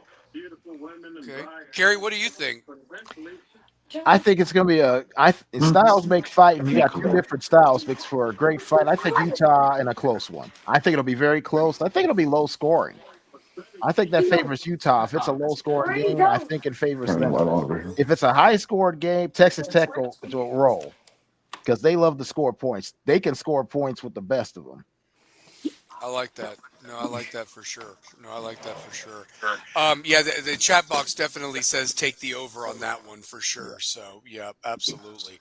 Talking about Auburn at Oklahoma. Okay, this game intrigues me from this standpoint. Oklahoma, of course, now they're about to play somebody really good. Realistically, Oklahoma, Mateer's now the favorite for the Heisman. I've seen Beck also in that conversation for Miami. But 3:30, this is kind of one of those games where, before the year, we weren't really talking much about Oklahoma or Auburn. And lo and behold, they have taken the bull by the horns, and one of them can have. Especially Hugh Freeze needs this game more than Venables. But at the same time, Venables needs it because he's at home. So what's your guys' thoughts on this Auburn versus Oklahoma game? Ooh, man, pretty good matchup. I feel like what you said with the coaches with Freeze, it feels like he needs this game. He needs his game more than Venables. But Venables will be at home, and then if Oklahoma loses like another SEC home game, just look at where they lost. They lost last year, coming up against a UT team where that was on primetime television. So, Matter of fact, it was this spot last year they lost to UT. Yeah. So yeah, this is a big deal. Jackson Arnold, who's the quarterback at Auburn, was Oklahoma's quarterback last year, so it's a bit of a homecoming for him. Wouldn't it be great if he spoiled it, like This for would be, Oklahoma? How great would that be, actually? and I mean, Oklahoma chokes when it comes to people. former alumni. And looking at Auburn's schedule, they only have Alabama and Georgia. There's no LSU. There's no Ole Miss. If you beat Oklahoma, Hugh Freeze can have himself set up for a pretty good year and save his job. Yep. This is looking like this could be a 9-10 win team. You win this game in Oklahoma, it could be the difference between 8, 9, 10 wins. Yeah. Seeing Auburn sneak into the playoffs because of the easy schedule. They could. I mean, we got in at 10-2. Yep. Auburn could be there, and then we start wondering who we play, depending on how Auburn does, if they upset Georgia. Yep. Their other toughest SEC game at the moment that could change is a road trip to Nashville and Vanderbilt.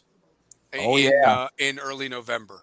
Vanderbilt's all hyped just because of the popularity around. Because of the popularity. Okay. Yeah. Well, the week before Vanderbilt plays Auburn, they play Texas at Texas.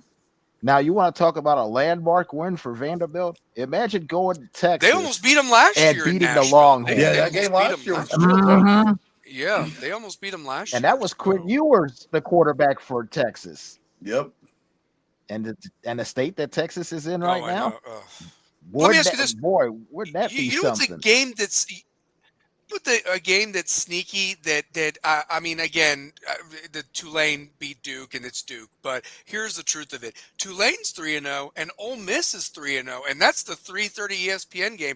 And Ole Miss hasn't covered at all this year. Nope. So far, they have been one of the worst teams to bet on. So it's almost like you almost want to take the point. Is Kiffin still calling the offense, or is it more offensive? He's still calling it. So their defense is letting them down. Their defense is allowing scores at the end. So Kiffin hired a horrible defensive coordinator is what it is. Yep. Pretty much. And they don't have Walter Nolan anymore, some of those fun guys they had last year on that team. So that's the truth. So you just had to throw their Powell player at me, didn't you? I look like a Powell fan to you, so. And Simmons, their quarterback for Ole Miss, is still a question mark, but the backup came in last week and looked really, really good. So there's a chance that the backup for Ole Miss plays again in a game against Tulane, which should be a lot of fun because there'll be a lot of points in it. There'll be a lot of points in that game. Yeah. Well, I mean, that one has a game that I didn't put on there. Michigan, Nebraska. You know, Dylan Raiola was once upon a time committed to Georgia. Now he is at Nebraska, where his father played. And here's the thing: Michigan doesn't have Sharon this week. This is his second game that he's got to serve for that suspension. Now I think after this week he can coach the rest of the year. So that's going to be interesting. And the games at Nebraska. Is Nebraska finally ready to come back to the upper echelon or introduce themselves, or does Michigan just whoop them? This is a big moment for him. This is a big moment for Nebraska, but I don't think they step back in. I think Michigan handles it just because it's Michigan. And there's a kid on that team that I've got to know over the years, so kind of hope I'm not a Michigan fan, but I want to see him have success out there. So Eli, you're one of the Elis. I've met that kid. I've known him for years. He's an amazing kid. Like when a kid comes up to me as an opposing coach, and he was friends with a kid I'm close with, and was like, "Hey, how hard is it? How hard was I to scout against?" Like that kid takes football seriously. So I want to see Eli has amazing success at Michigan, even though I wish he'd gone somewhere else because I hate Michigan. Michigan and Ohio State are probably like outside the SEC teams, are two teams I can't stand. But I love that kid, so I want to see him have success. So I love that Ian just said that. Better just leave the balloons at home. I'll tell you one thing: the Michigan freshman quarterback, he's actually impressed me. You know, I know that was lights, but this is road test number 2. You know, this is road test number 2 for that kid. So his coaches failed him at Oklahoma. His coaches failed him at Oklahoma in a big spot because they only lost by 11 and they had chances. Another game that I saw on here is very interesting in a Big Ten is Illinois and Indiana. Illinois is the number 9 team in the country, and not a lot of people are talking about Illinois, but they're a good football team. You know, Kerry, I'm glad you brought that up because I forgot that's the NBC Yeah, 7:30 game, and they are. I need to put that one on there. Let me and go that's on a ahead and litmus do test that. for I missed Indiana that one. because So let's remember last year Indiana had this wonderful season, but when they played a ranked team, they got beat. All of them were on the road. This year, they're at home. Illinois is the number 9 team in the country. This is a chance for Indiana and everything that Signetti has preached as a chance to come to fruition. This is a chance for that statement program win that he needs. And Brett Bielema is a legendary coach. He's done it in He's done it in 2 different conferences. This is a chance for him, for Signetti, to get that signature win and to beat a rival like Illinois, beat a state rival. That would be huge, That would be huge for big. Indiana football. well, I'm glad you brought that up because, Indiana, their best win of the year was Old Dominion at the beginning of the year. And we saw what Mhm. Old Dominion got Brent Pry fired at Virginia Fired. Tech, guys. I mean, so, Yep. Old Dominion can't be that bad. And so Indiana kind of dog walked them. That's going to be a big game. And I'll tell you this, I'll take Illinois to win because of Brent Bielema, but it's going to be close. And I think that Illinois I is think it's already gonna be close gone too. on the road. They've had a tough road game and won very handily against Duke and that quarterback over there. So I think that Illinois is going to get it done against Indiana, even though the game is at Indiana. But night game, that's going to be Indiana's chance to maybe redeem themselves after they didn't look so hot in the playoff, obviously, last year. And if you look at Indiana's and Illinois schedule, I think this is their biggest road game because I think they have Ohio State at their place and they've got Michigan at their place. They've got a chance to get to the Big Ten championship game, slide under the radar because Penn State and Oregon's going to dog walk Penn State. Illinois and Penn State do not play each other. So that's going to be very interesting to see how that folds. But I think the winner of Oregon Penn State wins the Big Ten, and I believe it's going to be Oregon.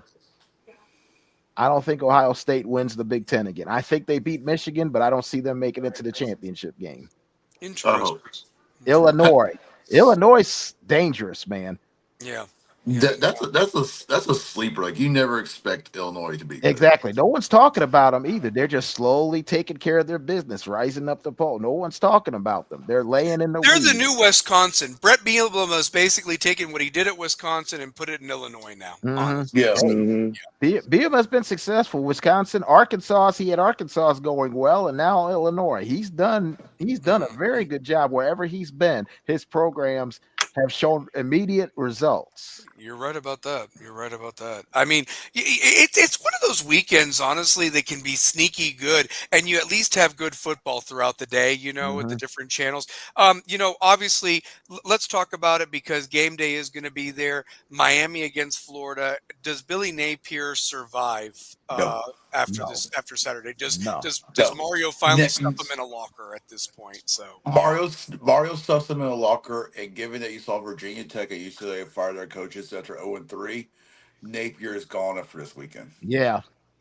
Yeah. Who'd have thought when this game was being mentioned? We talked about this game earlier in the year. We thought Mario might have been on a hot seat, especially if he had lost to Notre Dame. Yep. No, the circles have completely changed. That South Florida loss has put Billy Napier basically on death's door. No, Napier. I knew Napier was on the hot seat since last year.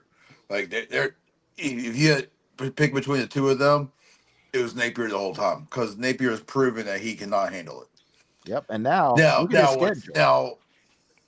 what's funny?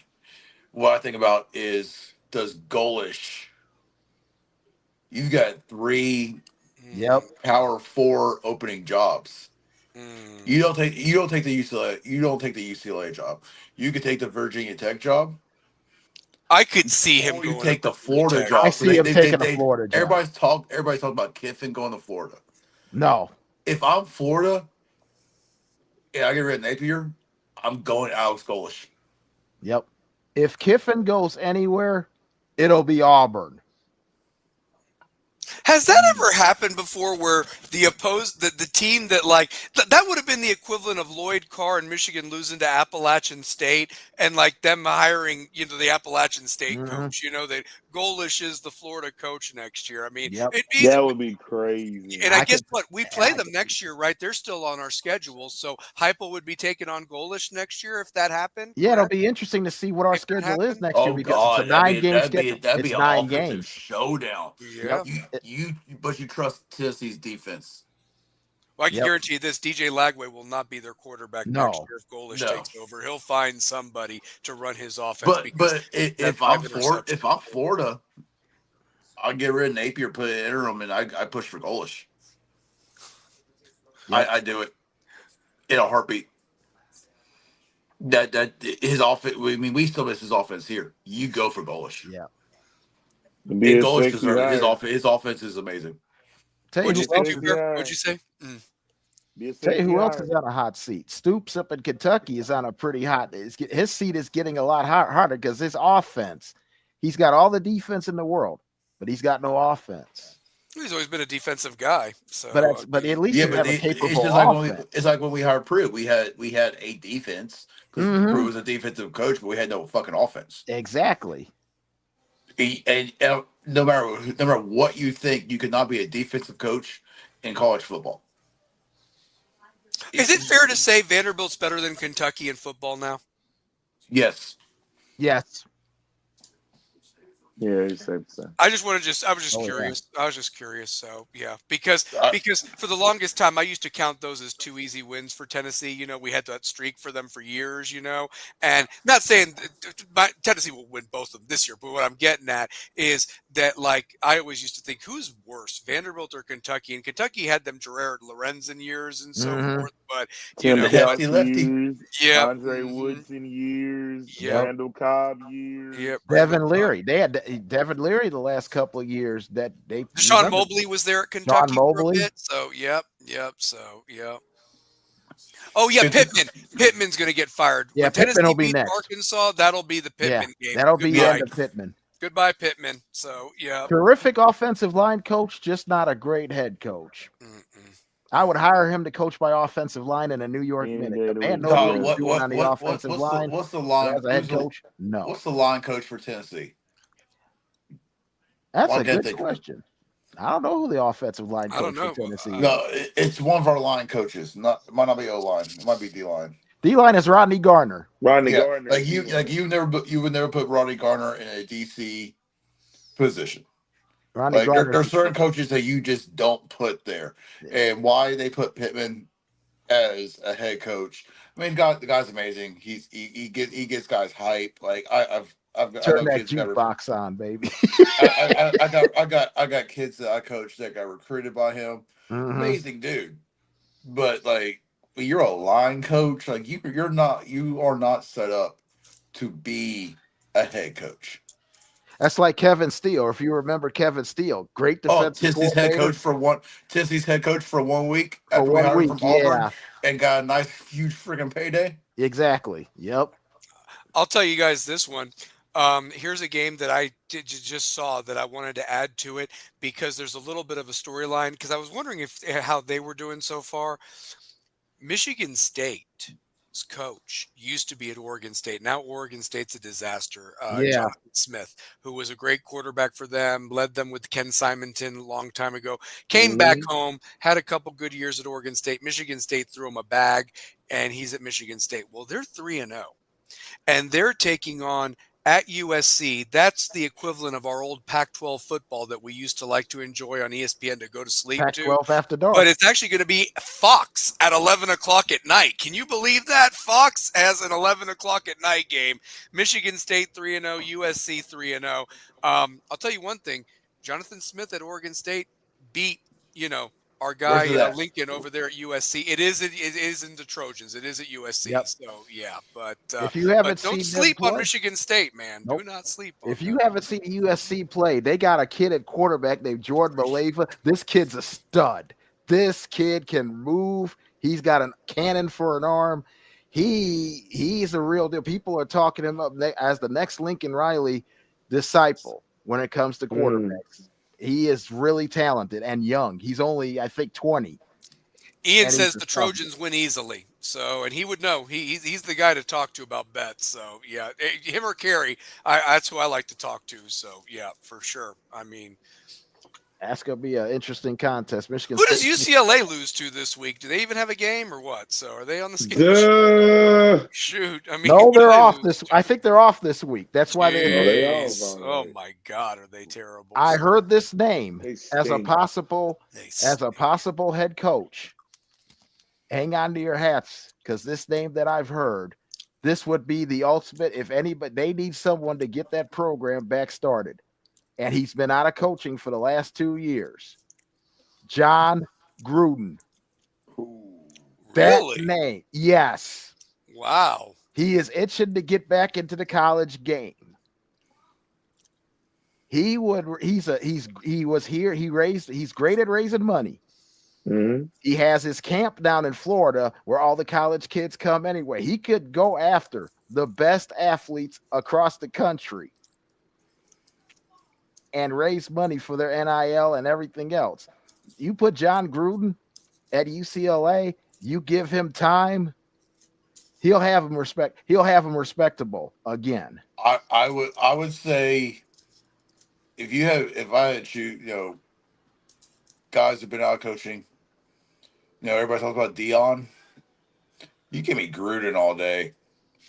Gruden is a football guy. God, Exactly. They need a I football would take, man. because I was foaming at the mouth with the groomers back in the day. Everybody was. Everybody was. The And, Los like, Angeles City Council could beat UCLA by 20. Okay. I mean, like, did y'all see the interview years ago where like he said like there was legit conversations? Mhm. Oh yeah, yeah. No, there And was he could legit- put a staff together. He would put $1 million staff together. Oh yeah, yeah. You get the money, and the guys that he would put together would probably already have the money to be like, hey, like I'll take a pay Mhm. cut.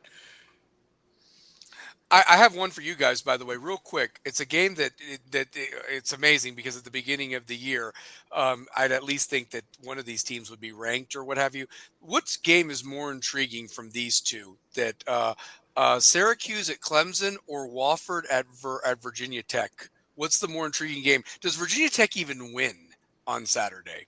Wofford's no joke. And also Syracuse and Clemson, the Syracuse coach and Dabo were friends or something like that. I mean, what is Syracuse going to, bend over for them to help No. Dabo? What's going to happen? I mean, Syracuse and Clemson have played close games the last few years.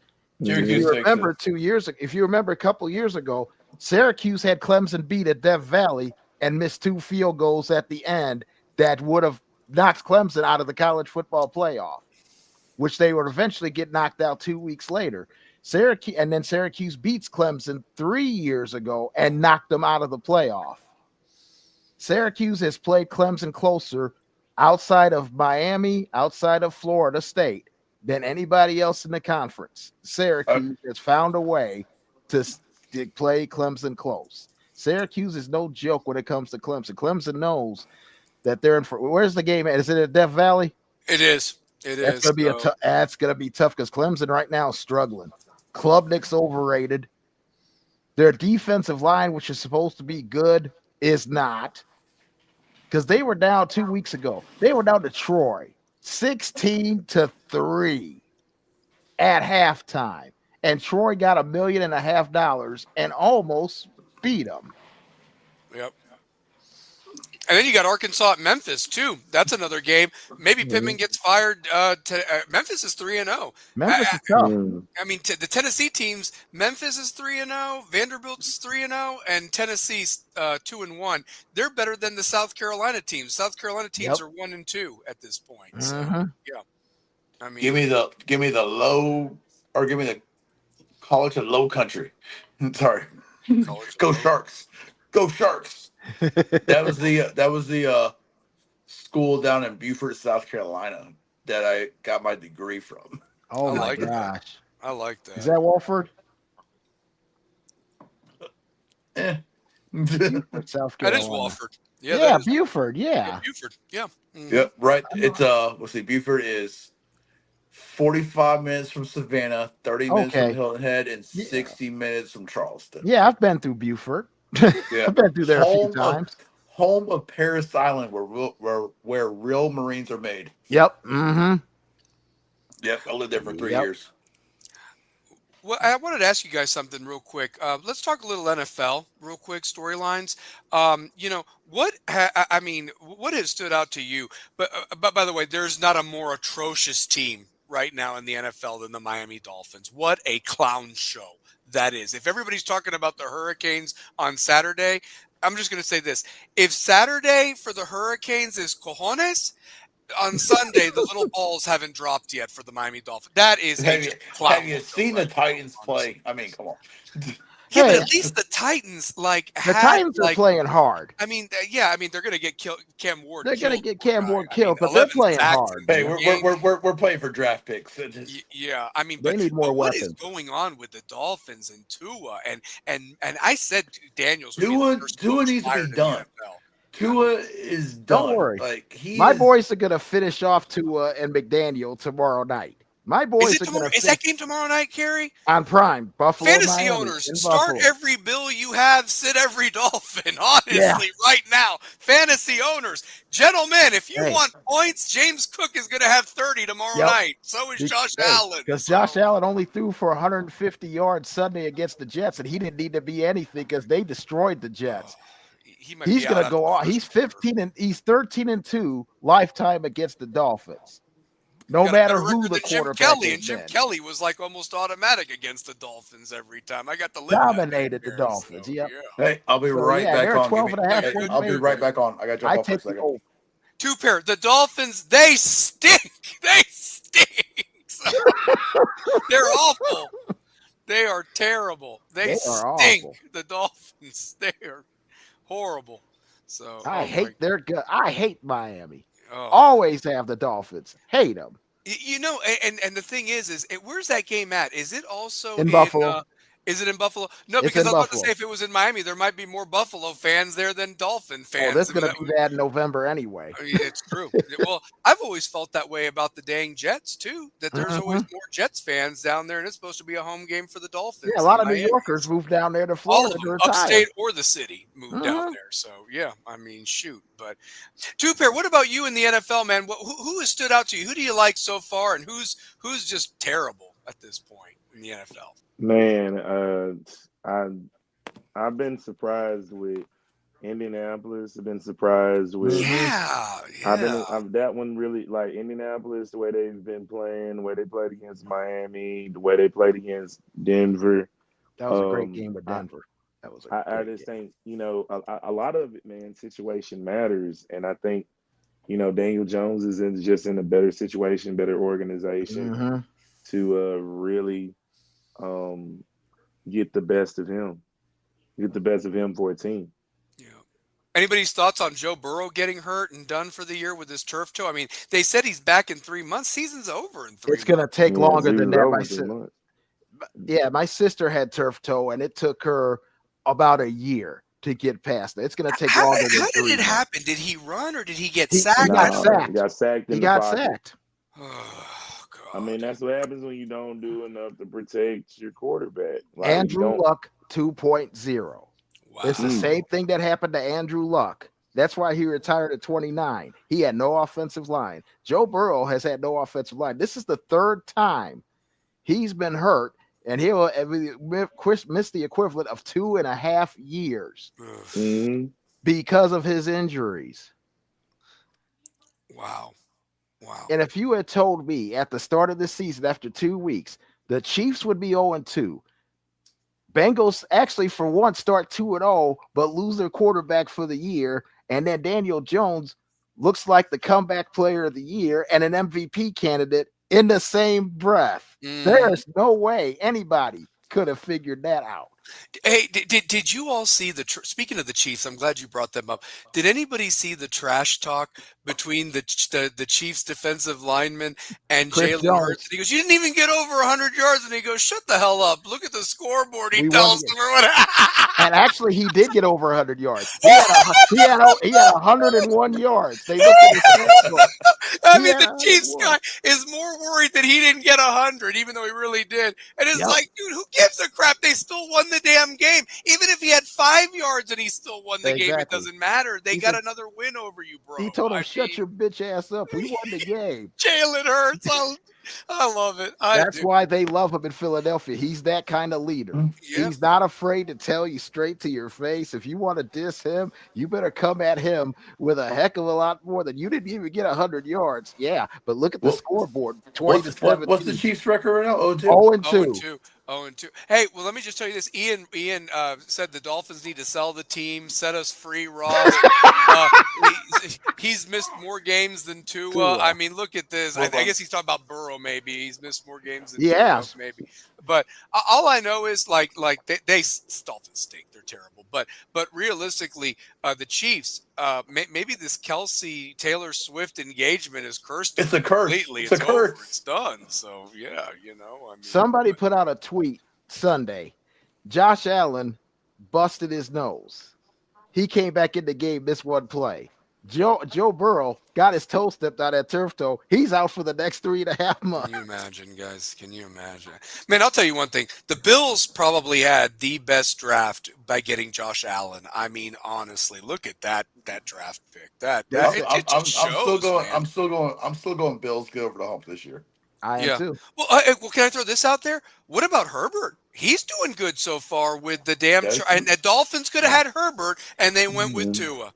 I mean, again, this is like the Drew Brees, Dante Culpepper part 2, honestly, at this point. So, yeah. Yep. I mean, if we knew what we knew now, that draft, Justin Herbert would have been the number 1 overall pick.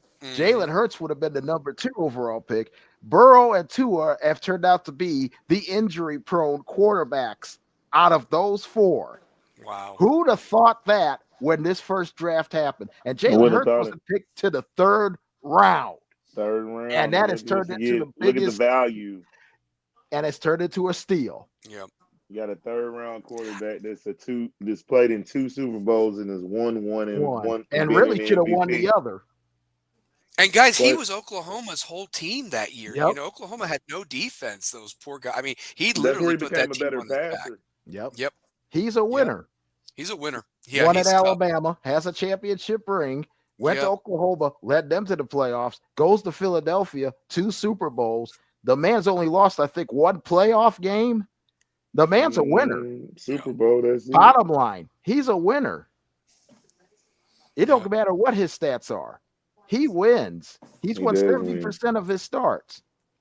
You know who's been a disappointment in my opinion, and maybe because their fantasy players were hyped up right off at the beginning. The Falcons have been disappointing so far. Pierce looked good Sunday night, man. They did. And Minnesota's got McCarthy out. McCarthy's going to be out a couple of weeks or what have you. They looked good on the road against Minnesota. They looked really. You know what I'm saying? Minnesota looked very bad. Though. James Pierce, that pass rush, man, they got to McCarthy, and now people are saying they should have kept Sam Darnold 1 more year because J.J. McCarthy has played 8 quarters, and 7 of them have been bad. Sam Darnold has looked very good in Seattle. McCarthy was not pro ready. Yeah, I don't think he's not ready. Pro ready. He's not ready. They put all their money on him, and he's not ready. Yeah, he's not ready. You need a vet in front of him. And now Carson Wentz is starting for Minnesota this weekend. Carson Wentz. Oh my God. Man,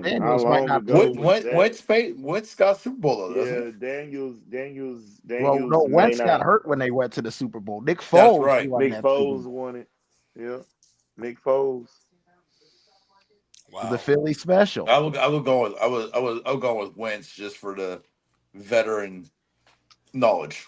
They had Daniel Jones in that locker room too, and they let him walk to Indianapolis, and look what's happened with him. And Jonathan Taylor's running the rock again, all good. So all Daniel Jones has to do, all he has to do, like Saquon. They didn't want to pay Saquon, and Yep. There's an NFL storyline right there that Ian's just brought up. He took the words out of my mouth. Yeah, If that you don't offensive have an line was O-line, horrible. man, Yep. it don't matter who the hell you got at quarterback, Exactly. man. You're you need some blockers. That's what people need to remember. You need something to run the running game, and you need your quarterback to have 5 seconds to get it to your stud receivers. I mean, simple as that. The average football play lasts 5 seconds. Yeah. You need 3 seconds to protect your quarterback and get the ball out of his hands. Mm-hmm. Yeah, I agree. That was one. It was Coach Cummings that told me that. The average football play lasts 5 seconds. I need y'all to block for 2. Get the ball handed off to Tommy or Hootie. Hey, you want to talk about offensive line atrocity? You think Minnesota's offensive line is bad? The other night, I looked at Houston's offensive line, and Houston is worse. Man, CJ Stroud is running for his life, literally and Cincinnati every single is play. bad. Houston and Cincinnati is just golly. I can't watch. And Indianapolis, we talk about Indianapolis. Daniel Jones is in a winnable decision in a division that he could win. Yep. Jacksonville's not that great. Matters. Tennessee's not great. Tennessee's garbage. Houston ain't great. Can I ask a question? How the hell did the Chiefs and the Giants be the Sunday night game? How was that possible? Was that because of New York? They set it. They had set it up earlier in the year. They figured Kansas City was either going to be 1-1 or 2-0. They knew the Giants. The Giants have been competitive. They should have won that game in Dallas. Russell Wilson looked like that was a whole media market thing because nobody watches the Jets. Exactly. Garbage. But honestly, I think that'll be a good 49ers game is more appealing, to be honest with you, and that's the Fox 425 game on Sunday I'm looking at. So the Cowboys and the Bears. That's another game. You want to talk about a crossroads game? Is there any team that needs to win probably right now more than Chicago? Chicago needs to feel good about something because right now they just got 50. They got 50 ran by Detroit, and Detroit could have scored 70. That was a personal game, though. That was personal. Yes, it was, and they could have scored 70. They called off the dogs. Wow. Well, then the Lions and the Ravens is the Monday Night Football game. That's going to be a good one. So, yeah, that's a good one. So, wow. Psyche of Baltimore, they need that one. They need that one badly because they go to Kansas City next Sunday. You lose to Detroit. Now you're 1-2. You lost the game to Buffalo. You had it in the bag. Here, we can all say it together in memory of that old skit. The Bears. The Bears. If you look at Dallas, if Dallas wins, hey, you're 2-1. You could have been 3-0. If CeeDee Lamb catches some passes in Philadelphia, they beat Philadelphia. They could be 3-0. And this is all without Micah Parsons. And their whole conversation looking like a genius. At this point. And their whole conversation changes. But Micah's making Green Bay's defense is looking unstoppable. Man. He has made their defense, which was already good, he's made them better. That massacre tomorrow night between the Dolphins and the Bills, is that an NFL Network game or Prime Video? I'll be watching on Prime. Okay, gotcha. Yeah, it's always the garbage game on Prime. Oh my God. I remember those Thursday night games used to mean something like they used to be at least somewhat competitive. Well, they have a lot of divisions. An appetizer, I mean, you know. So. Well, Sunday night games it's the Sunday games now that are getting all the publicity, man. The Sunday games, you get the big matchups on Sunday, like Baltimore and Kansas City. That's 4:25 game next Sunday. Thursday used to be the special games, like you would have, like you know what I'm saying, back in the days of the ESPN when it was on ESPN or TNT. Yep. You know what I'm saying? You would catch like a special like Thursday night game. Like now that Thursday night game has been put on Prime and it just doesn't have the same cachet. Well, ever since it's put on Prime, it's just been garbage games. I mean, they're not going to give up the ratings to a subscription channel. Yeah, well, next weekend's games, you got Baltimore and Kansas City, which is the 4:25 game, and then 8:25. Hang on to your hats. Green Bay with Micah goes home to Dallas. Okay, now I can see why that was put at 8 o'clock. I can understand that, and it's in Dallas. I can understand that. Okay, let me just tell you this, guys. All of America's watching that game. I got so right now it's 11:26 tonight. Okay, all right. So I'm looking at it's 11:26 tomorrow night. That Dolphins-Bills game starts Should be at over. 8:15. It'll be over by 11. By this time tomorrow night, Mike McDaniel should be fired from the probably be Dolphins. fired. Okay, just to let you know at this point. So he stinks. He is awful. So, oh my gosh. And by the way, Tua's guaranteed money runs out this year. They could actually cut him. See ya. It's a small hit on the salary cap, but I think because I think the coach and the GM gets fired. Yeah. Greer. Chris Greer. Yeah. Name The is GM and the coach will get fired. Yeah. To me, now it's only a question of when. Well, Kerry, since we got 11 minutes left on the show, I want to give you this new segment. Credit to Two Pair for this one. Kerry's Big Games of the Week. And Kerry, this can be college, pro, wherever. You know, what's your thoughts on those big games, and who do you like? Make some money for some of the people that have stayed on or that are watching this long, man. So, first big game I'm looking at is Oklahoma and Auburn. I'm looking at Auburn. Oklahoma is a 6.5-point spread. I think the game's at Norman. I would go with Oklahoma plus the 6.5. I think it'll be tight for a while, but I think in the third quarter, I think Oklahoma has too much, and Mateer is going to be hard to handle. Give me Oklahoma in the 6.5. Like that one. I like that one. That was a good one. I give them the 6.5. I figure we do this segment because Kerry's always at the big games. How about let's give a segment to him and him showing the games of the week that are big games for him. And let's not forget, he went 5-0 that first week in the big I mean, he was killing us. So I went 1-4 that week. Call him Big Game Kerry Reed. Yep. Should put some money on those games. Should have. Yep. Should have. So. And I got two more, one on Sunday and the one on Monday night. The one on Sunday I have, which a lot of people aren't talking about. I like the Broncos versus the Chargers. Ooh. The game is for first place in the AFC West, and it's huge for the Chargers because if the Chargers win, you've beaten the Chiefs, the Raiders, and the Broncos. So you're already up 3-0. Wow. You're 3 up on the division, and in reality, you're 4 up in the division because all of them would have to have better records than you to keep you out of the playoffs. Yeah, give it the Chargers. It's a 2.5-point spread. The game is at SoFi. And given Denver the way they performed the first 2 weeks, they have underperformed. Tennessee, they let Tennessee hang around in the game. Yeah. They should have blown them out. But Tennessee's defense, which is the strength of that team right now, kept them in it as long as they could. If they had caught some passes for Cam Ward, they'd probably win that game. Looking at you, Calvin Ridley. You cost me that fantasy game. Keep going. And then the Rams, they played the Rams tough, but the Rams are just a good football team. And Stafford and Devontae Adams are just and Puka are just an incredible trio. Oh, man. They are an incredible Rams got a team this year, man. Yes, they do. They got a team. Do not sleep on the Rams at all because if Stafford can keep his back healthy, that game in Philadelphia Sunday is going to be That's actually my favorite game on Sunday, low key. Rams and Eagles Sunday. Rams Eagles at Philadelphia. At Philly. How much longer does Stafford have left in the league at this point? I say a year. This could be it. This could be it. Yeah.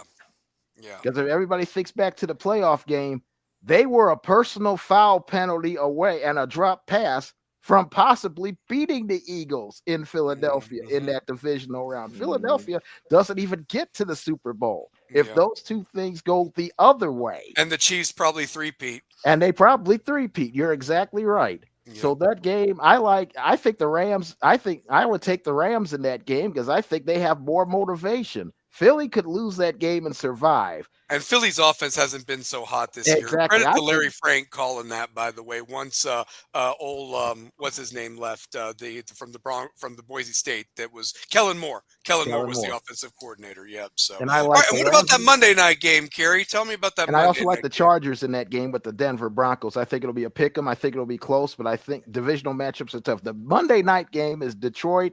After they put up a 50-burger. Their history on the road is not all that great. Baltimore plays well at home. Baltimore needs this You beat Cleveland last week. Yeah, they're Cleveland. You lost to Buffalo. You lost the game to Buffalo. You should have won. That may come back to bite you. If you lose Monday night, you go to Kansas City on short rest, 1-2, to possibly a Chiefs team that may be awakened this Sunday night with the Giants. That becomes an even bigger game if you lose Monday night. Which is why I don't see Baltimore losing Monday night. I see Baltimore covering. I think they're favored by 8.5, I believe. Let me see. No, they're only favored by 4.5. I'm taking the Ravens at home. I like that. I'm taking the Ravens at home. Lamar plays great at home. And I think Derrick Henry will have a huge night. He only had 23 yards against Cleveland. They didn't need him that night. They'll need him Monday night, and I think he'll have a huge night. I think Derrick Henry is on the downside of his production. Well, I'll tell you what, that first game against Buffalo, when he had 190, he didn't look like he was on his down. Yeah, he's not on It's just something for me. It's just something about when former Titans players go to Baltimore, they don't produce as much. And Derrick Henry is like he's up there with GOAT status as a running back. Hey, shit, my phone can't stay up. But we all know that the running back position in the NFL is. I'm surprised they might picked him up just because the way they would go through running backs now. The running back position is now the way the wide receiver position used to be. There's a dime a dozen. But there's I love Derrick Henry. Derrick Henry is my favorite running back ever, outside of like the GOATs. I think he's still productive. I mean, he's coming off a productive season last season and coming out the gates with 190 against a tough Buffalo team that they're probably going to see in the playoffs again. Like, and for a guy that's at his age where the tread off the tire has been a lot of tread on it, like the dude still hasn't even eclipsed his high school rushing numbers yet. Like the dude is still one of the more productive guys in the league, though. He's a beast. Here's what's funny about Derrick Henry. He lives in Dallas. He wanted to be a Cowboy. Jerry Jones never made the call. He would have gone. He never made the call. And they gone. need a running back, and he was available for the right price. All they had to do was call him, and Jerry didn't even pick up the phone. Been a different scenario. It would have been a completely different scenario. Dak would have had his dream running back, and Dallas would be a major player. They're not a major player. Yeah. They're there for kicks now because Jerry Jones is just – you talk about they stink. Jerry Jones stinks. He trades Micah, but then he decides to pay his best offensive lineman a year sooner. He gave him a $92 million extension when he could have gave Micah his money. It's because Jerry Jones all cares about his own personal ego. Yep, it was personal. That goes to show that trade had nothing to do with football. It was personal. Yeah. And when Micah comes home next weekend, Micah's going to show him how personal it was. Micah has a Hall of Fame worthy game. I'm picturing Forrest Whitaker's performance in Fast Times at Ridgemont High when he thinks that the guys, when he thinks the other team did it, when it was Spicoli that wrecked his car, and he just injures and kills the whole team. That's gonna be Micah Parsons next week. No, I'm joking, but the blind side. Remember the blind side? Start the following week. Remember the blind side? Michael Orr obliterated a whole entire offensive line. He did that. Joe Milton becomes the starting quarterback for the Dallas Cowboys. Joe Milton will be in there in the second quarter. Yeah, he'll be in there in the second quarter. Real quick, guys, because we're getting short on time, and I want Tupper, obviously, to close this out. I want everybody to go around and give me they stink. Surprisingly, mine's not the Dolphins, but go on ahead, because they're just atrocious. But go on ahead, everybody. Go around. I'll go with Shane first, then Tupper, then Kerry, and I'll go last. Give me a they stink from this past week. In the National Football League? Anywhere. You can talk about anything you want sports-wise. You know anything. what? Yeah, somebody go before me. I'm just thinking like who really just like or just diddly poo stink. We're gonna go with right now. I'm gonna say they stink right now. The Kansas City Chiefs are 0-2, and they haven't started 0-2 in an NFL season since 2014. Ooh. That's Andy Reid's something. second year. Yeah, that's something to think about because that was the year that they didn't make the playoffs. Mm-hmm. All right, I got mine. They stink Give right now. mine to be the Florida Gators. You lost to the Mhm. redheaded stepchild of the state of Florida. Yep. I like that. And I then you like that. compound it by throwing 5 interceptions against LSU, and all of them were to the LSU player. Oh LSU my could have had god. 7 or 8. LSU's best receivers were the DB. Yep. And they scored a touchdown. They got a pick Exactly. 6 too. Yep. Shout out to Bayou Brian. Bayou Yep. Brian. Bayou So, Brian. That is oh, Oh Ian's boy. is Clemson, by the way. Yeah, They Clemson's another stink. one. So, They Yeah. Clemson stink. stinks. Kerry, go ahead. Hold on, Clemson's stinking this bad. Does Dabo ever get the Alabama job? Hell No. no. Hell No. no. I'll tell you who's going to get the Alabama job. It's going to be Kirby Smart because they're going to offer him the moon. God, but would Kiffin. he leave his alma mater Kiffin. to go He there? Yes. wouldn't though? leave his alma Kiffin. mater though. I don't think it'll be Kiffin. Kiffin. I think Kiffin will be at Auburn before he goes to Alabama. I think he goes to Urban Alabama. Meyer. Urban Meyer will get there, win him a championship, and then fake a heart attack. So there we Kiffin go. to Alabama because he knows how to recruit the Alabama players. He can do Who that at knows? Auburn. Hey, maybe after Dan Mullen Auburn's in does well at Alabama. He could do the UNLV, same thing. Alabama I might know, get Dan but Mullen back Kiffin's to the recruiting SEC. for Alabama, so Yep, so he yep. knows the wheel and deals for there. Kerry, who was yours? They Yeah, but stink. he doesn't want the Saban backlash. That's true. Oh, let's see. Boy, there's a lot. There's a lot I could go down. They stink. Let's see. Oh, UCLA. They stink. No. We got to specify that one. Nico. I can say Nico, but it takes more than Nico to get your coach fired after 3 games. Nico's father. They all stink. Nico's dad. Oh, You paid New Mexico more money than you paid Nico, and New Mexico didn't even kiss you after the dinner. They beat you 35-10, and they didn't even dog-walked kiss you. you. They possum stomped you. Guys, there were more people at game day than there were in the Rose Bowl Rose Bowl. Stadium for that damn game on Friday. That's a That should fact tell right you there. something So, right yeah, then and there. that was fact. But Nico will make it to the NFL better with UCLA's offense than he will with Tennessee's. Right now, Nico couldn't make it onto the worst team in Division I football right now. He the way couldn't make the playing. Arena Football League. Oh, if that heck still no. existed. So I mean, shoot. If the European what was it? Yeah, UFL, the European. Not the UFL, that European football league that the NFL had back Yeah, in the with day. Oh, the yeah, Barcelona NFL Europe, Dragons NFL and all Europe. that. Yeah, I remember Heck, that. he wouldn't even play in Canada. No, he wouldn't be a Because Canada Calgary has standards. Stampede. He Because would Canada be the has CFL. standards. Canada has standards. They wouldn't take Nico. But yeah, UCLA, The U.S. Olympic flag team wouldn't take Nico. they've All been right, they were outscored 110-40. And that's how you get your coach fired very quickly. I kind of ruined it. I kind of ruined it earlier, but I think it's still going to be funny to say it. And I'm going to be as obnoxious as it was on the message board that how it was said. Go for You it. started off the season 1-0, beating Elon. You had some momentum, and some people were maybe thinking you could maybe sneak up on Illinois for that noon game at Duke.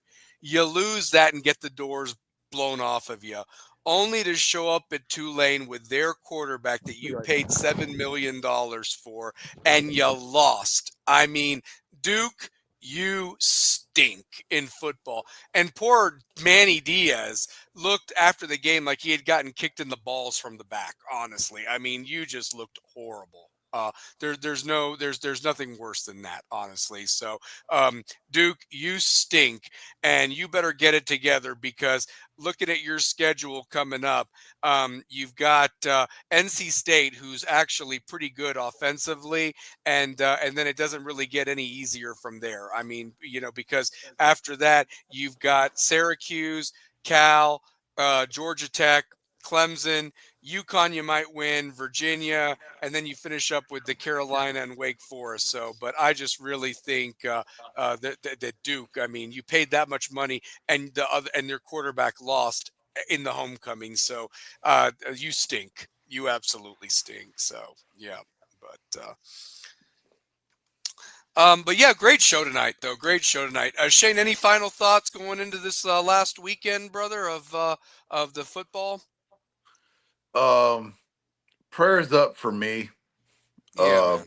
Yeah. life's been shitty. I'll say that.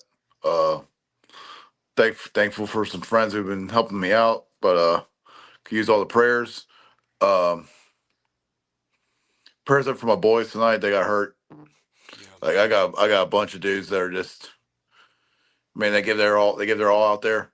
So you got 13, 14-year-old kids giving their all. So prayers are for my boys to heal up this week. That's my big thing. Like my kid, my 7 varsity players, like just prayer works. So It prayer for does. all of us. That's my big thing this week.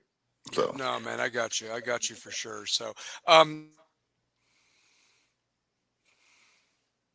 two pairs phone died, unfortunately, and so forth. But I want to give him a shout out, and I think he's back on. So wait a minute. Good deal. Good deal. There he is. the Charger Um, hit. There we go. There we go. Mm. Yeah. But yeah, but before I hand it off to Two Pair to close us out, like always, one thing that I want, is just prayers for Shane, prayers for those kids that got hurt tonight.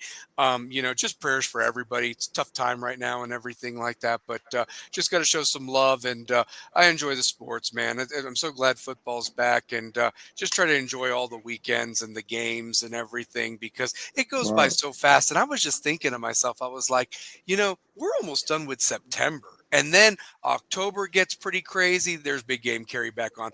October goes fast with the Halloween, then Thanksgiving, and then the holidays, and then you're in the new year. I mean, it just goes by fast. So I try to enjoy it. We're already at week 4 in NFL. We're in week 5 for high school. We're I mean week 3 with the NFL. I mean, so it's just crazy, So, but we have to enjoy every game every week and enjoy these conversations because that off season is so damn long. So, but Oh my gosh. yeah, Terrible Kerry, off final season. thoughts, and then I'm gonna have Two Pair close us out with his thoughts and finish it up as always, baby. So, yeah. Another great night with great discussion and great friends and great people. I enjoy doing this. It's been a blessing being a part of this. Being a part of this has been it's been therapeutic for me too. It's been fantastic, and I really appreciate talking sports and sharing stories and having a good time and getting to know you guys again. A lot of fun, enjoying it.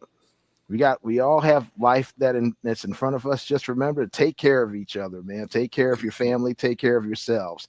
Because if you don't love yourself, no one else is going to take care of you too. No one else Oh, is going to love you too. one thing I'd like, my last game's next week. I'd love for all y'all to come out to Alcoa What All day is right. it? What day is that? Thursday. Okay. I might be able to make that one. What Where time at? is No, it? JV kicks off 6:15. So if Okay. y'all want to catch Keegan doing his thing, 6:15, and then varsity 7:30. Okay. Okay, let me see what my work schedule is because I don't know if that's my 6 o'clock day or Thursday. Got it. Okay. All right. Yep. Okay. Yeah, but It's I that love to out. have y'all out there. Y'all see Coach in his thing, and y'all my brothers out here. So I'd love to see y'all out there, All right. and Yeah, just I'd love to go. That'd be fun. That would be. come catch some middle school football. Maybe we can upset Alcoa, make their season go 5-2 instead of 6-1. I think that'd be fun to do. So Yeah. Since y'all never see, y'all never got to see Coach in I gotta his see. I coaching. gotta see Come Coach back in on the action. other phone, guys. Seeing Coach in action would be fun. It I might should have definitely to. see the coach. Just don't hit And just don't hit the referees or anything. Now we'll be up Larry and bring the baseball bats if we need to go out there and take care of some business. next That's thing right. we're and I'll roll like 60 deep. We'll roll up there. Don't look here. Listen, Larry made the call. You say that Powell's guy's name, he's dead meat, He's man. dead. The Powell guy. I So know where he shoot. lives. I know where he lives. Oh Go man. whack. He get whacked. This is Jersey and me talking, but he could get whacked real quick. Hey, all I'm saying is I spent my time in Mechanicsville. I spent my time in Walter P. I spent my Mhm. time in Yep. Lonsdale. I mean, I know how to do some things. I got some phone calls I can make. Exactly. Well, two pair. The floor is yours, my friend. Great show as always, guys. Got to throw up that W Well, regardless. So honestly. So yeah, well, for sure. I'm having so much phone trouble. Let me just say it super duper quick, man. We got some really good football Yeah. coming Mhm. up. It's some really good basketball Mm-hmm. at the Knoxville Tune-Ups. Yep. It's some really, really good basketball out there. Kids are really playing well. Mhm. You know what I mean? Just the kids are really out there competing. Um, even in youth football, this week I got to cover the South Side versus Austin East. It was a great game. Shout Oh out to the man. South Side for winning. Oh, But what age group is that Southside? I didn't know what age group that was. what, nine? Okay, 9? we good. Yeah, We yeah, good. yeah, yeah, yeah, yeah, yeah. And I got Southside on Saturdays. oh man, No, them kids are playing no. well. That's sixth grade. That's sixth grade. So I mean, Okay, yeah, yeah, yeah. Well, that's awesome. That's awesome. oh, is he This muted? like There we go. no, I'm getting too many people are calling me while we're going on. That's why I was Busy trying to guy, get off. man. He's a hot commodity, So You're a man. I'm busy telling guy, I'll you. just man. say So, this, man. Have a great It's week Mr. enjoying Knoxville the right here. That's Mr. Knoxville. yeah. Have a great week enjoying the football games. I got to get out of here. all right, man. Be good, dude. Be No All good. right, doubt. man. You bet. Take care, two pair. All right, well, guys, listen. It's as always. We're gonna throw up that W because we always do. We're all rebels with a cause, and remember, that cause don't stop when the clock hits zero. So, Zero. definitely. Tune in next week. We'll be here 9:30. We'll talk about all the games. We'll preview those games. Like and subscribe if you haven't already. Like it, regardless of the show. It really helps with the analytics, and we appreciate each and every one of you. Mhm. Carrie, looking forward to our road trip to Campbell County on Friday, and Oh yeah. go Rebels, and Shane, go Vols, and let's have the Canes whip up on the Gators and send Billy home. Simple as that. So Yep. you Send Yep. him bet. back to Louisiana. Send Sunbelt Billy back to the Sunbelt. That's it. So you bet. All right, guys, we out of here. Thanks for tuning in. Rebels with a Cause.